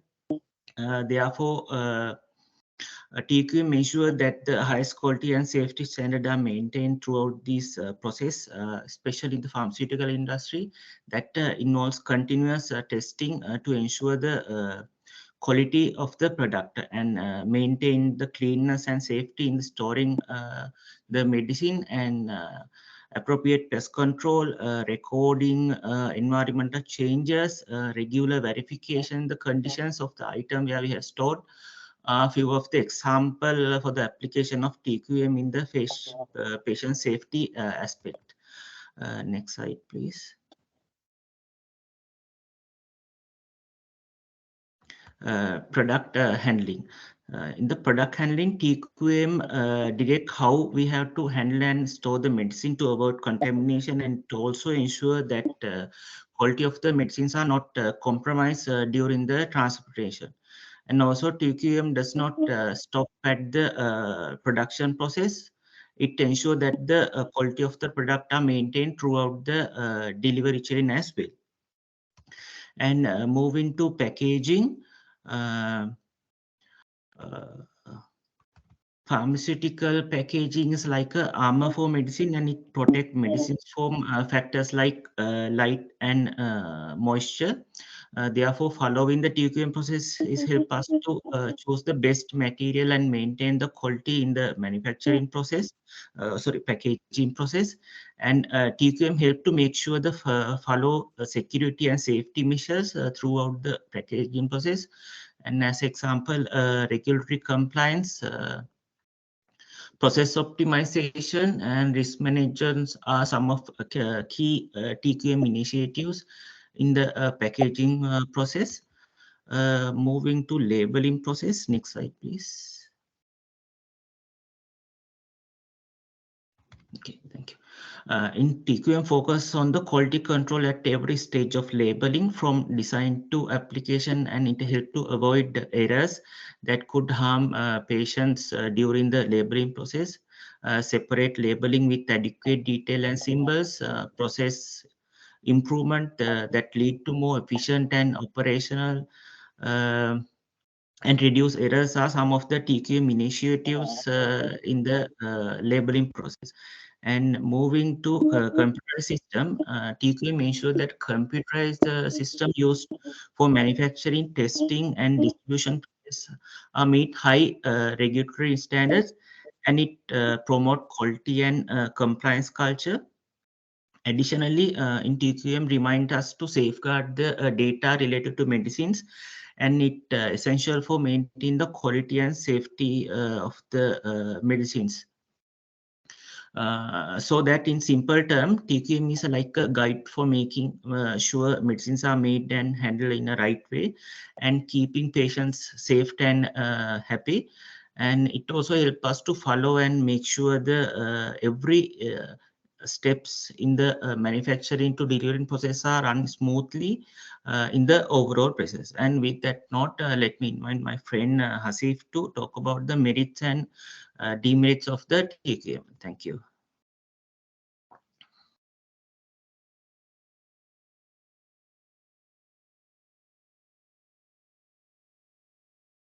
Asif, you are not audible, I think.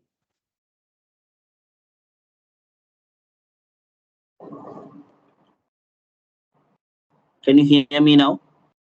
Yes. Okay. So thank you, Gan.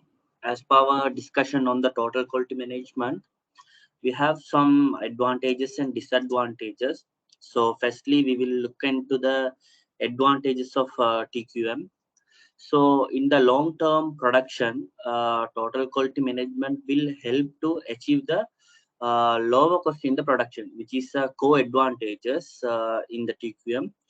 Also, TQM will help to achieve the high quality in employees' work by improvement in the communication skills of employees, and also it will motivate employees to achieve the quality in the production. Also, reputation of the company will automatically improve while there is a improvement in the quality in the product. So, which is also a co-advantage factor in the TQM. Finally, by achieving TQM, it will also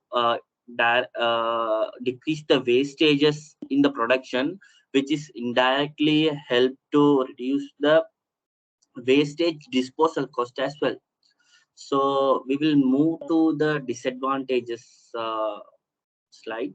So apart from the advantages, there were some disadvantages as well.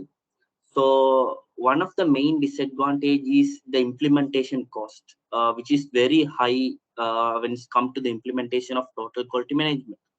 Also, as we spoke already, TQM is a long-term process. So the benefits of TQM will be seen after the several years, which will make the stakeholders feel disappointed while the implementation has a high cost. So as always, stakeholders expect the quick results from their investments. So also the workers may be resistant to the change. So these are the disadvantages in the TQM. So we will come to the conclusion part. So there were some points to be discussed in the conclusion part, which is like TQM involves active participation as all staff, managers, and the organization as a whole.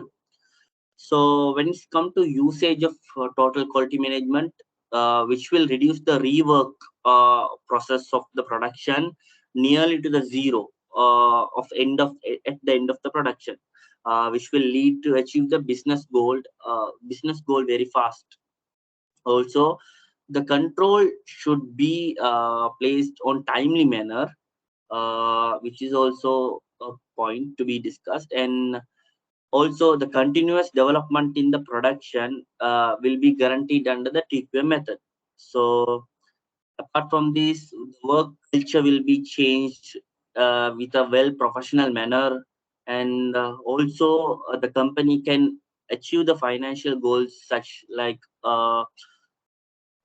increase the profit and reduce the cost. Those are the main things in the TQM. So that's all from our presentation. Thank you, everyone.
Very good morning, everyone. We are team 8. So, our team members, we will be talking about Six Sigma approach and method. So, we will be discussing Six Sigma, display, missions, objective, benefit, and criticism, methodology, and implementation rules and all. So, we will start from the introduction. What is Six Sigma? Six Sigma is basically a highly effective and widely adopted approach or methodology, we can say, to improve the processes and maintain a high quality level of the business processes. So this is we helping the organizations across various industries since 1980 to improve their performances by improving the process and maintaining the high quality in their processes.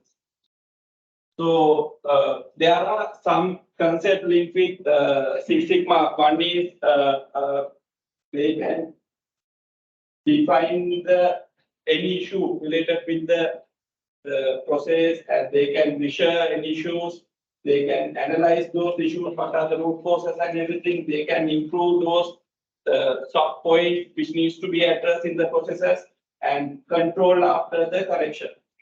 So this is a technical philosophy in Six Sigma that in Six Sigma it believes that all the issues related in the business process or points needs to be improved in the processes can be measured or can be defined in any level. So there are some quality tools, there are some technical tools or statistical tools we are using in Six Sigma to address these issues. Example, TP, from statistical calculations and everything. Because in Six Sigma,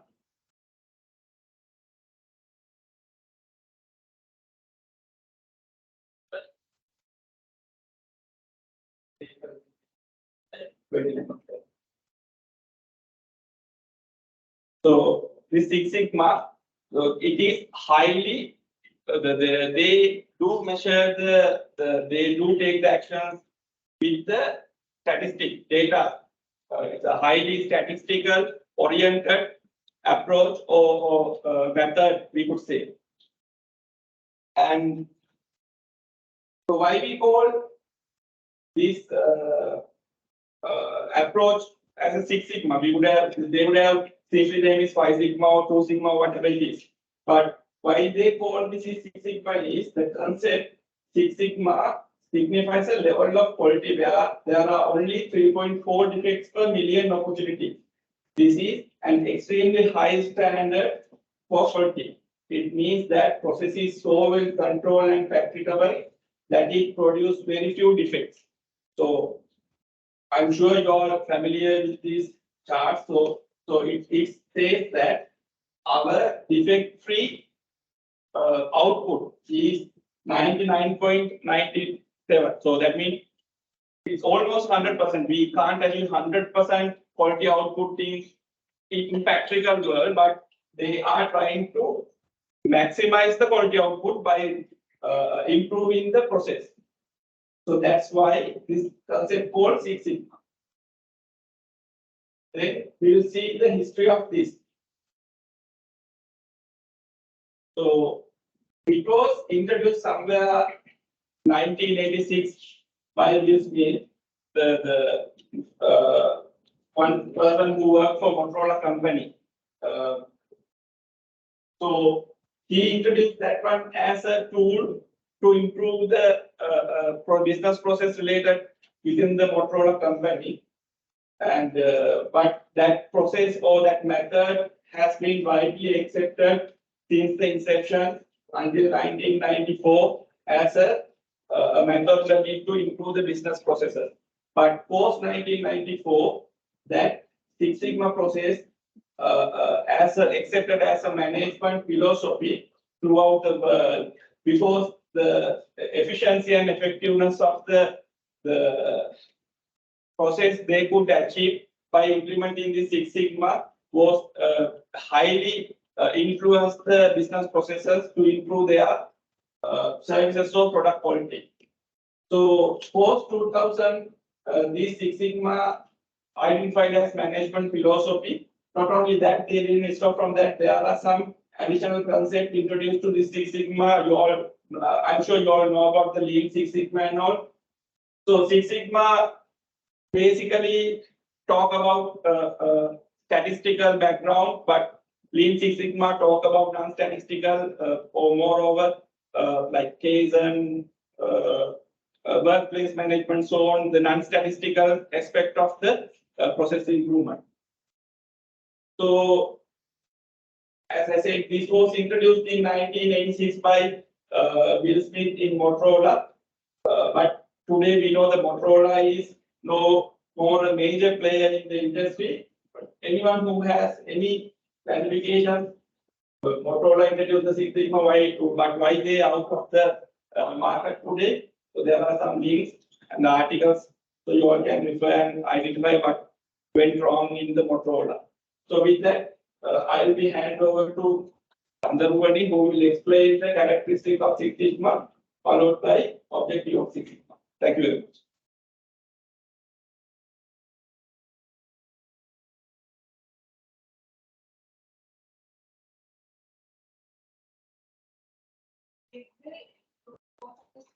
Of the problem, and there are various sources that we can get the data.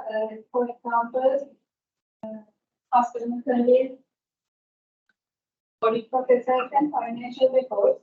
And the second point is customer focus. Six Sigma is mainly focused on the requirements of the customers.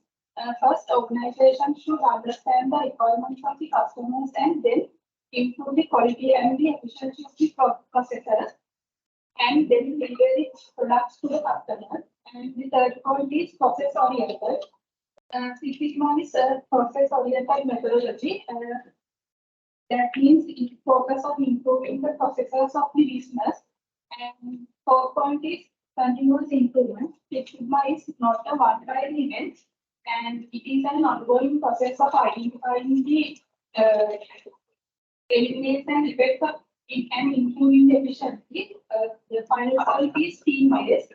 Six Sigma uses a variety of statistical tools to identify and eliminate the root causes of the problem. This allows organizations to make more informed decisions about how to improve their processes, and then we see what are the objectives of the Six Sigma. First one is achieve near perfect performance. Six Sigma aims to achieve a level of quality with perfect performance. Achieve a quality with perfect of people for defects per million opportunities. This can be done by identifying and eliminating root causes of variations in the process. And second point is improve efficiency. Six Sigma can help organizations to streamline their business processes. And the third point is improve customer satisfaction by delivering products and services with zero defects or with 3 defects, which fulfill the requirements of the customers. And from that, we can satisfy the customer needs. Finally, increase the shareholders' value by improving the quality, efficiency, and the customer satisfaction. Six Sigma will help organizations to improve the profitability and as well as the shareholders' value. Finally, Six Sigma is a powerful tool that organizations can use to improve a significant improvements in profitability, in customer satisfaction, improve the efficiency and quality of the production process. Then we will see what are the benefits of the Six Sigma process. To talk about the benefits of the Six Sigma. First one is political control. That means every company produce some production to the market. At the time, there may be some display as well as like failures. In using Six Sigma, we can identify failures at the early stage. Then for defects can identify to improve the quality of the product. Second benefit is improve employee morale. That means it helps to problem solving methodologies and practical handling. As well as we can get the person as an individual with concept, we can develop their leadership skills, analytical as well as project management. Other benefit is increased revenue. With using Six Sigma concept, we can produce standard products. Then the products have good market. Then increase the company revenue as well as in other hand. Wastage is reduced. That means we can increase our revenue. Then process improvement. In using Six Sigma concept, the company focus to develop the whole production process rather than involving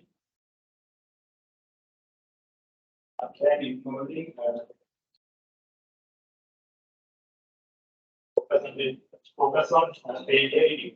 Complete focus can be on improvement and innovative ideas for product development. This benefit is enhanced competitive advantage. Some companies have key elements like design, marketing, target, their advertising, planning. The company differentiates from competitors by consistently delivering high quality products.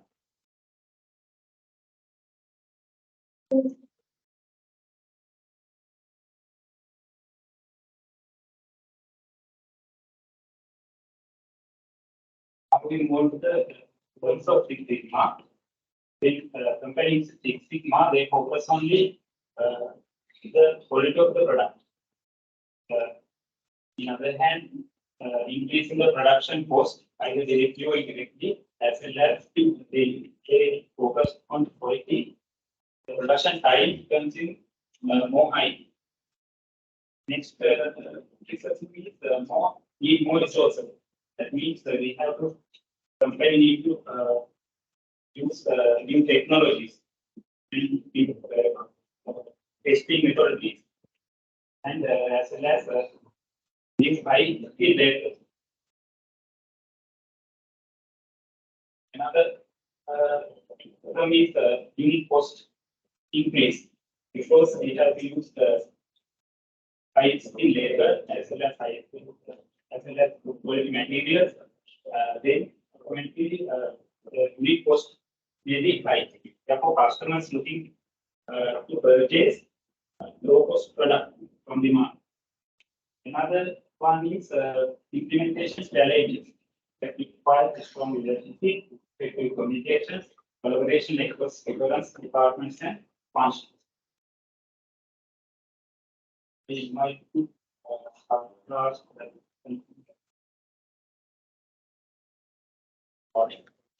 and part of today is the methodology of Six Sigma. So there are two project methodologies that is being followed by the Six Sigma approach. One is the BSAA approach, and the other is the EMKDE approach. Just so that I move to the next slide. So DMAIC approach, the 5-step method for improving the existing process problems with unknown causes. So the acronyms for the DMAIC is define, measure, analyze, improve, and control. So discuss on this approach, I would take for example of a vehicle manufacturing company that is producing cars and is currently experiencing a drop in its state. So how this DMAIC approach is used in that kind of scenario to tackle the situation? So defining the problem is identifying the causes of identifying the issues that are being faced by the company. It is also the opportunities for improvement and the customer requirements. So certainly, it's about measuring, which is quantifying the process. So in this kind of scenario, we can use few metrics that, such as the number of cars that is being produced, in a day, the time taken to assemble the car, and the number of windshield wipers that is being installed. So analyzing, it's identifying the cause of the problem. So basically, here what we do is the company has identified the root causes of the problem. So one thing the company has identified is that its windshield wipers are not up to the standards as previously, and they have 4 machineries that is installing its wipers. So one of the machine is not working up to the standard, and thereafter we can also see that the vehicle chassis are being moved from one production stage to another through the usage of a crane rather than simply moving. So and then when we move to the improved phase, about now since we have identified the root causes, we need to improve the process. So one thing that can be done in this kind of scenarios, we can replace this machinery with a new machine, and since this and another thing is that this vehicle chassis is being moved through the usage of crane. So simply what we can do is we can install the tires to the vehicle at the first initial stage, so that it does not need to be carried, to simply be moved from one stage to the other. So the next phase is the control phase, which is maintaining the solution, which is like controlling and maintaining and on a regular basis. So then, so the DMAIC approach is one of the widely used approaches in improving the existing process. And then we can move to the DMADD approach, which is focusing on identifying customer needs and designing products and services to meet them. Basically, it's about building a product from scratch. So the acronym is detailed as follows: define, measure, analyze, design, and verify. So I'll take the example of a company that is willing to build a sports car. For this example, so defining the project goals and customer requirements. So the company has identified that the customer requirements is basically on that the vehicle needs to travel up on a certain speed limit, the engine capacity as well as the body type. So after if we have identified the customer requirements, we then move on to the customer requirements can be identified through customer inputs, historical data as well as research. And then we can, when we go to measure phase, it's about measuring customer needs and product capability. Since we know the customer requirements, we can simply build the customer specifications in a way which could be measured. And then analyzing data by critical factors. So we identify ways that means we basically see if there are better ways to reach the desired results. Yes, so since there are three requirements that the customers are willing, so let's say the engine capacity of the vehicle is up to standard and the body is all body type is also up to standard, but the speed limit of the vehicle is not meeting the customer requirements. So what in the design phase, designing process to meet the customer needs. So we can simply revisit the product, revisit the vehicle, and we can do alteration so that it would meet the customer needs. So and then verify design meets customer requirement. So what we do here is we see if the product is meeting the expectations of the customers and or is exceeding the expectations of the customers. This is also a widely used approach in most of the companies. And then we can see a few differences between the DMA-IC approach and the DMA-DB approach. So DMA-IC, as I previously, it's about improving the existing business process, whereas DMA-DB is about building a product from the scratch. And DMA-IC is a correction form, and this is a form of prevention. And DMA-IC uses more statistical tools, whereas DMA-DB uses more qualitative tools and uses a short duration and often takes a long duration. So to continue with the implementation goals, I will invite Samira.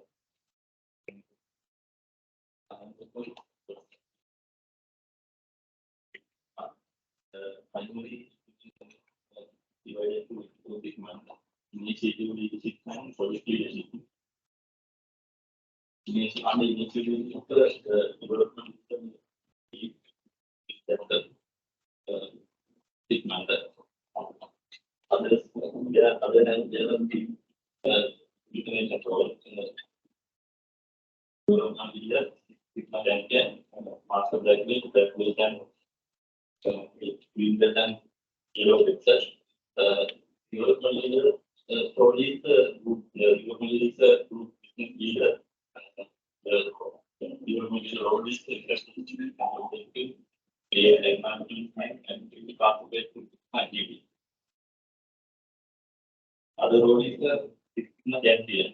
The project champion the managers are combining this champions with the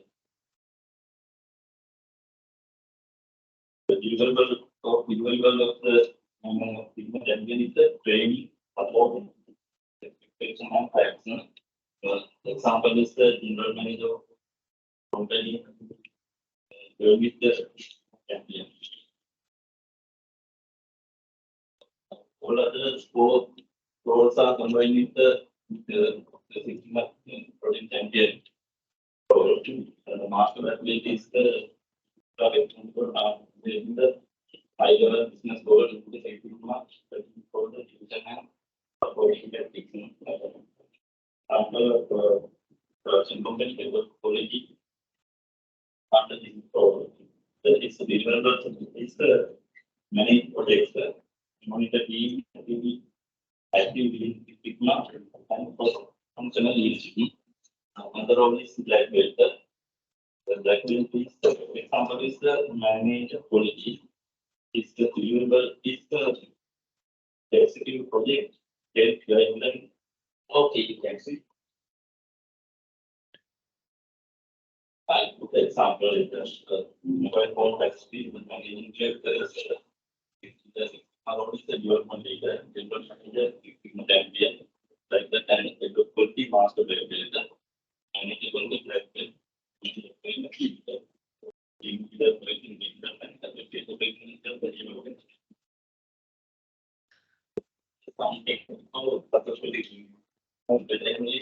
training employees select the right project, track progress and delivery purpose and provide that person. The training employees need to train with 2 6 Sigma principles and select the right project. If the project will be focused on the areas where there is looking for improvement and track the progress and delivery cycle. So inclusion track progress 6 Sigma and along the going to take. And the showing resources such as the require some resources, time, money, people, and everything. That's it.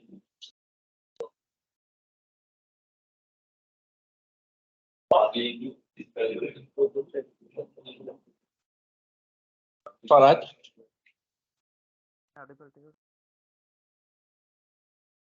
Faraj, speak more louder. Am I audible now? Yeah. Go ahead. Now I will discuss some other how it is. Faraj, your line is not clear.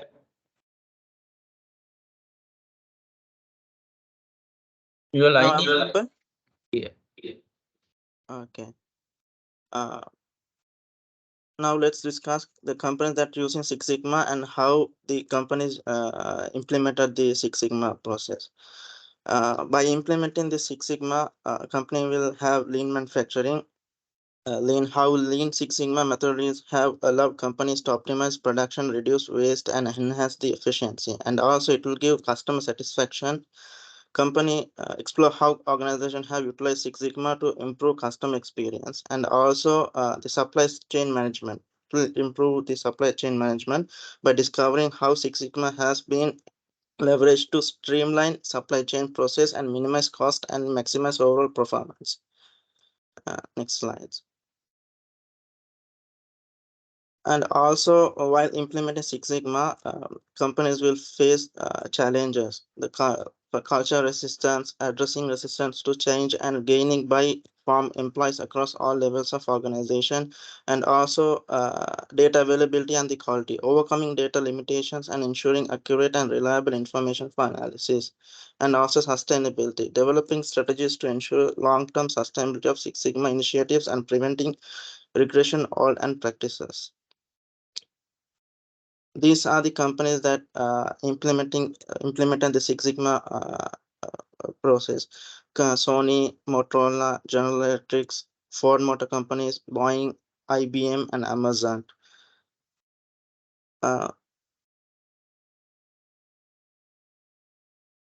And by implementing Six Sigma, these companies benefited by this. For example, General Electric, under the leadership of Jack Wall, JE became one of the most famous adopters of Six Sigma.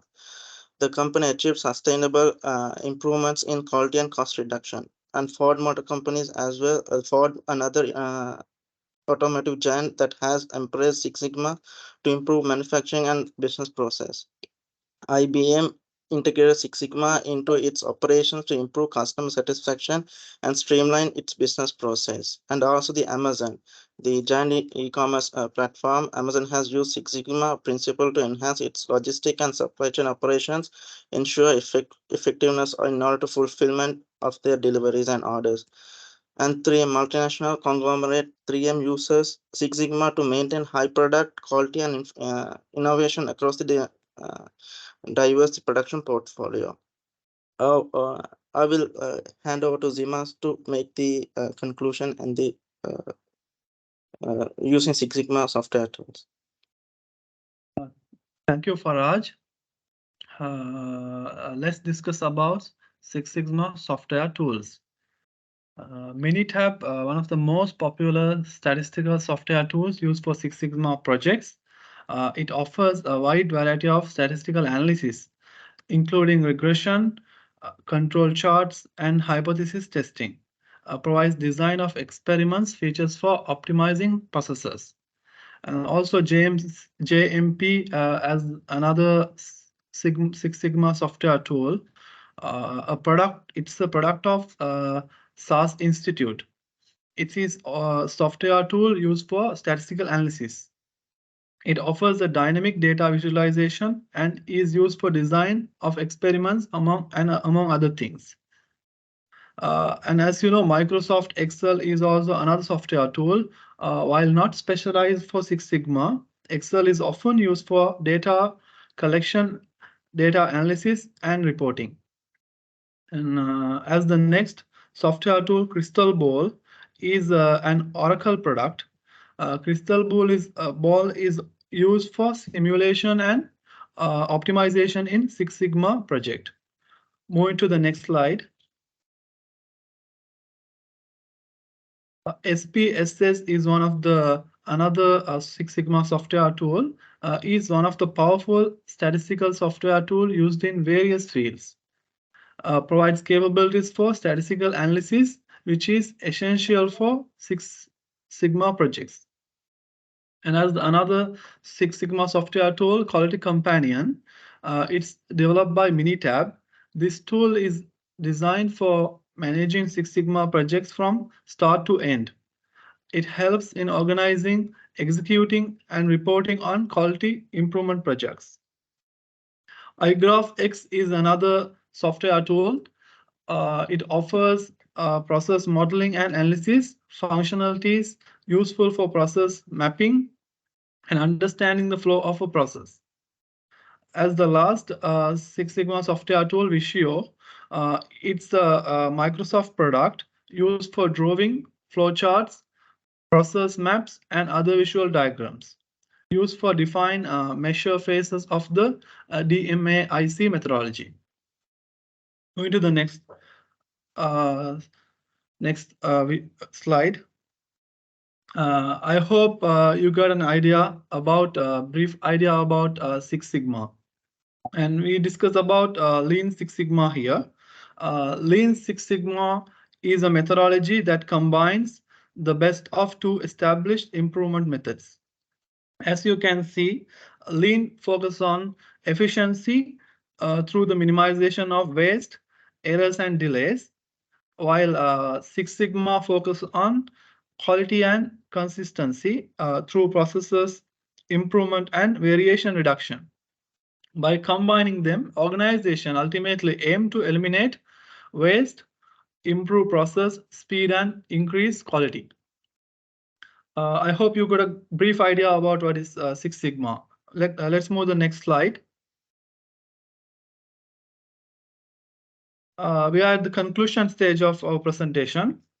So Six Sigma is a data-driven, systematic approach to process improvement that aims to reduce defects to a level of 3.4 million opportunities. Its foundation lies in utilizing statistical methods to identify and rectify the root causes of defects in processes. As already explained my team members, here are the conclusion on Six Sigma. It focuses on quality at its core. Six Sigma prioritizes quality improvement by identifying and eliminating sources of variation in processes. It ensures consistent and improved outcomes. As the next point, customer-centric. Six Sigma emphasizes meeting or exceeding customer requirements and expectations. Enhancing customer satisfaction is a primary goal. Structured approach. We can conclude. Yeah, as skill development and cross-functional collaboration and financial benefit. Those are from that we can conclude as our presentation. And thank you very much, lecturer, and my dear team members. Have a great day. Thank you, Dimas. Thank you.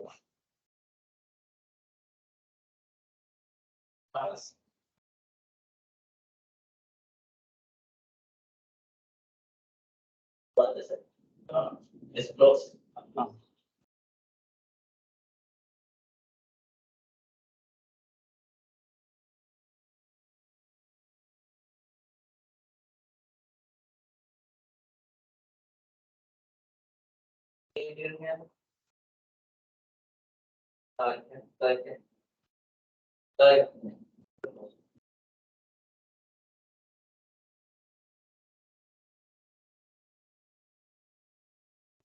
Next, I think now these rules, will be formed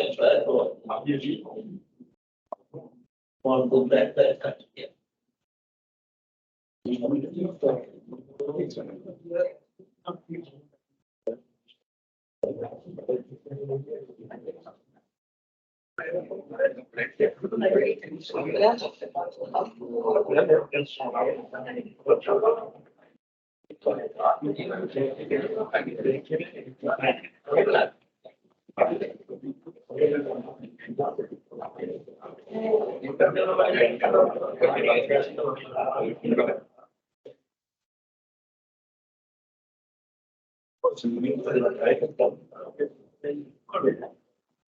Right, we can start. Good morning. We have to nomination. We are talking about that. I think that's it. Email. Next, and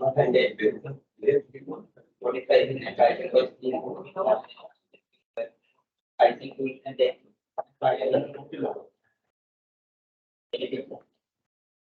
Benefits. Benefit outcome. I think. Small drop of water between the company starting the day. Likewise, I think project continue to go on. There is the increase by the letter and second world was period. I think costing regular and continuous do not focus on things. One is that during the product life cycle. I think we change for better. The preferential pricing is element based things. Estate plan, many forms, time, resources, energy, materials. Satisfy those wastage and become more efficient, and it will overproduction, excessive the time of station, expanding into escape time. This is mainly focus on production process and eventually from downstream to downstream activity. Organization continuously improve production of each and every activities.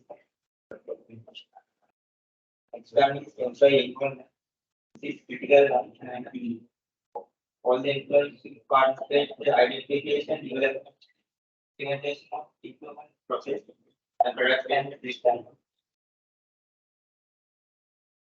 The participation in the program and integration suggests and consequent pricing and giving development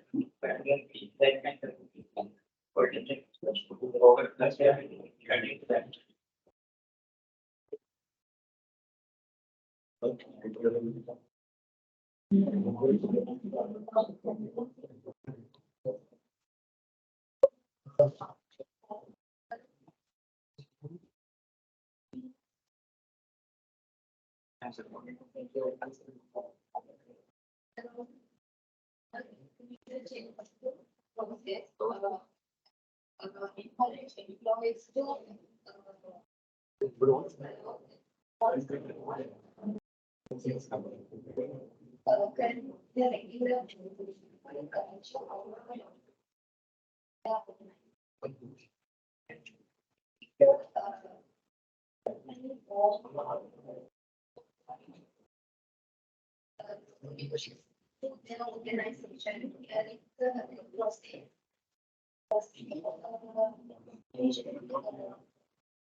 It's the training education program is to educate their employees and companies observation. And we do observation, we can bring the people areas that will be some organization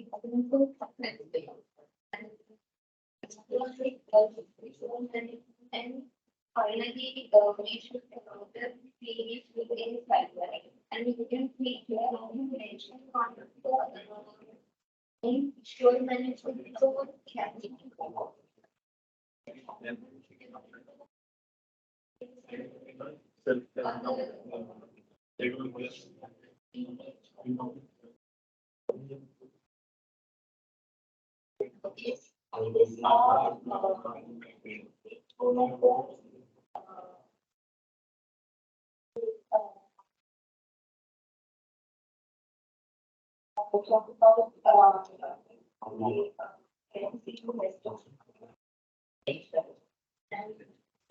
many components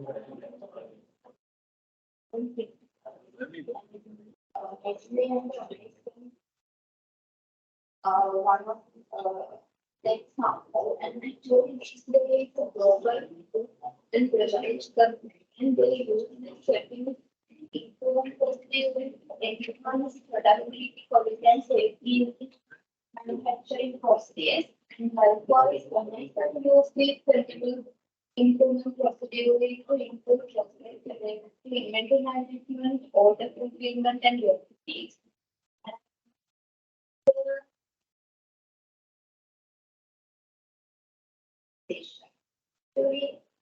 Standardization, establishing consistent and uniform process, procedures and technically organization to achieve overall effectiveness of the organization. For five, from monitoring procedures standardization, here is the process. We document things process then identify risk practices and thirdly we should create standard declaration credibility and we should provide comprehensive training to employees and finally we should regular monitor and audit.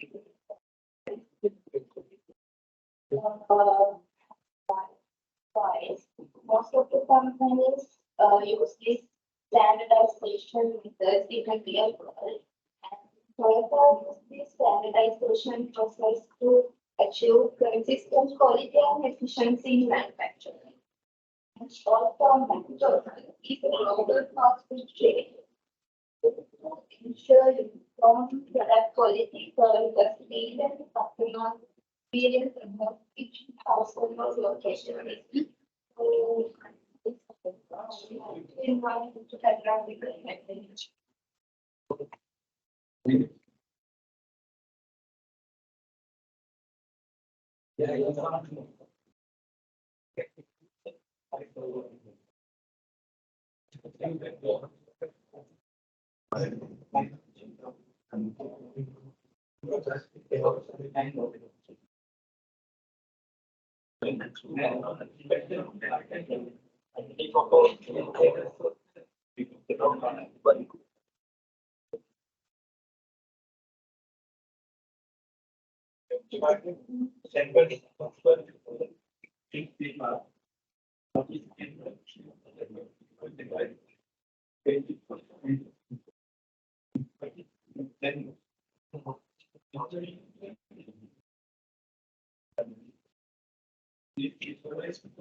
Transferring the energy from the issuers every month of detailed discussion until in their close.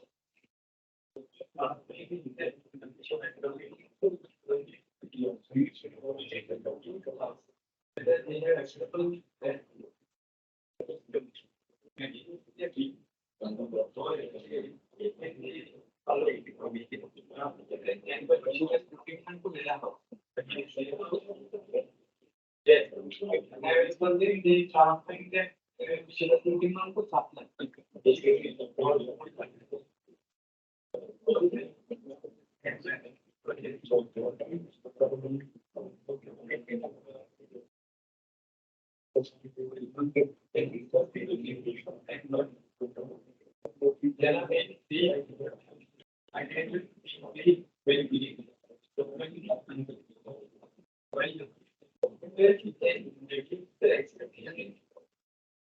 The only patient what we need for the current production.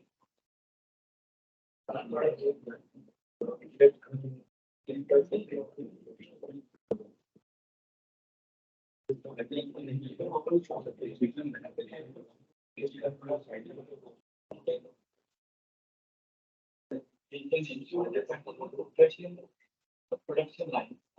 Third one is when we issues aircraft production. This is productivity of another operation. Even as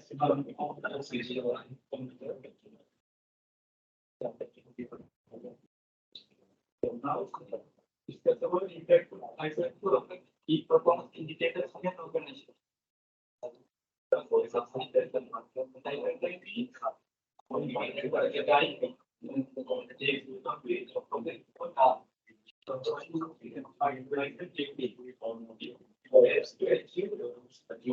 those cycle times, production process process, eliminating waiting time, ensuring adequate customer demand.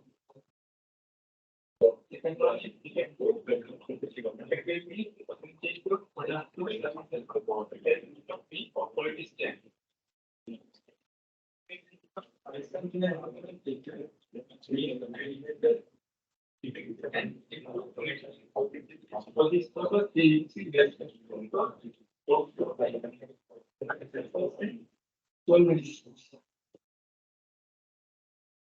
Okay, guys. Thank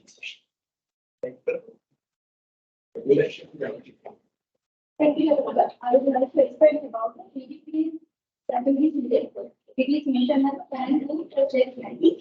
PDP cycle is a fundamental concept of the ISO, right as a structured approach to continuous improving problem solving. This is known as the game cycle and shared cycles. This is developed by Dr. William Edwards in 1950. Then we can detect the four criteria in this cycle. First is the plan, second one is the check and active. Plan is under identified areas of failure for improvement, such as clear objectives, clear detailed improvement plan. Second one is the do. Under the do, three criteria we can identify. First is the implementation plan. Second one is the correct data. Third one is the document change. Third one is the check. Check is evaluate the results. Second one is identify variances. Third one is verify data accuracy. Final one is admin. It is under admin. Standardized or adjust, integrate changes, feedback and plans. I would like to explain what is the plan. Under the plan, first is identify the area for improvement. This is mentioned as mission is identify specific process of areas in business that what is the require improvement. This could be related to productivity, quality, customer satisfaction, and any other aspect of several operations. The second one is the set their objectives as objective as be smart. Smart means objective is specified, measurable, achievable, relevant, and time bounded. As example, company may improve their production efficiency by 15% in next quarter. Third one is to develop a detailed improvement plan. It is under that create a structured plan outline the actions, resources, and timeline needed to achieve set objectives. My second one is the do. Under the do, we can divide three areas. First one is the implemental plan. Initially, we implement the plan. It is plan actions to practice. This involves the executing the improves as the outline in the plan. Second one is the collect data. During the implementation process, gather the relevant data.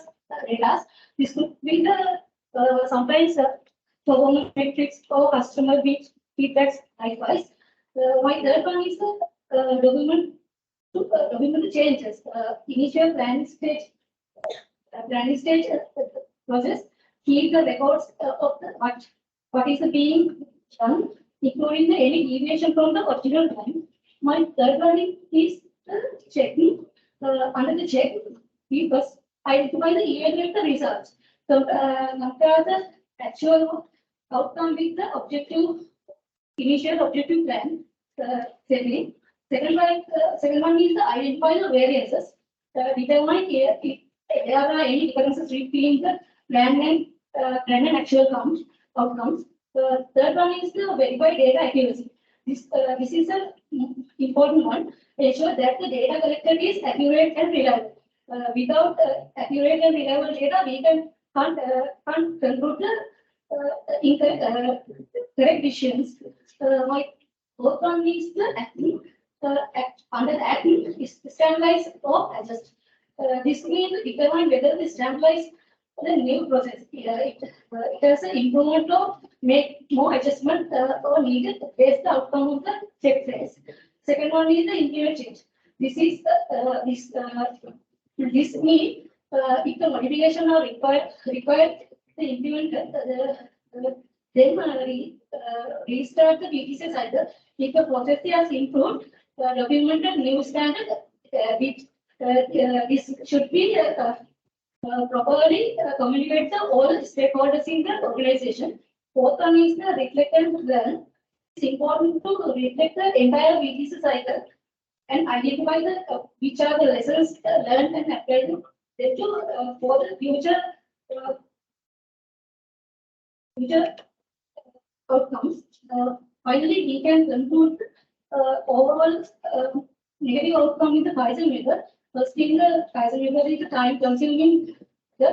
Sometimes resistant to change, as some staff can do not like to change their continuous practice to new method.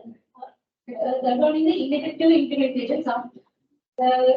Other one is a lack of focus on the strategic goal, or emphasis on efficiency, inadequate data collection and analysis. Final one is a lack of innovation. I think you can get some reasonable idea about the Kaizen method. Thank you. Right, next group. Right.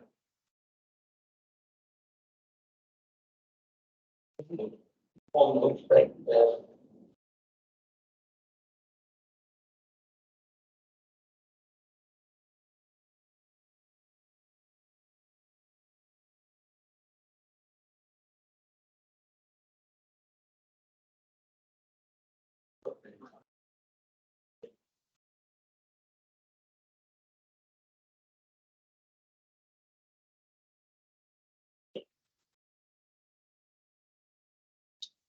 Get a good presentation.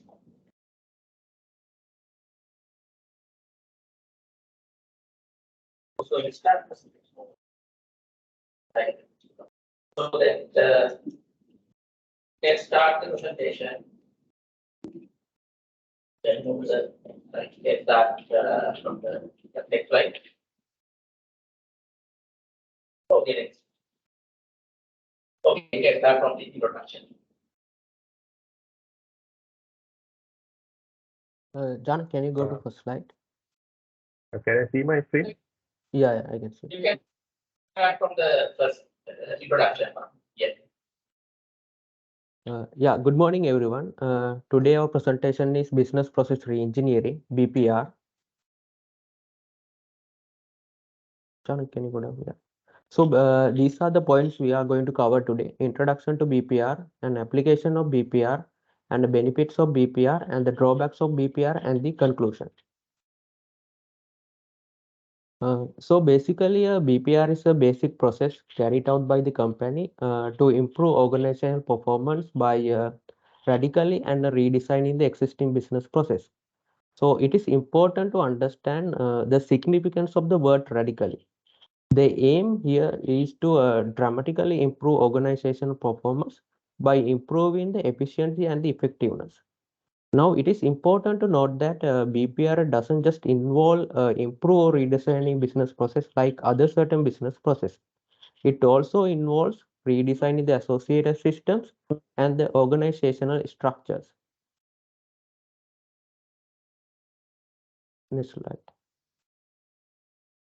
So now let us look at major steps involved in the BPR process. The first step is to identify a process for review. The next step is the review the process selected to analyze the current situation.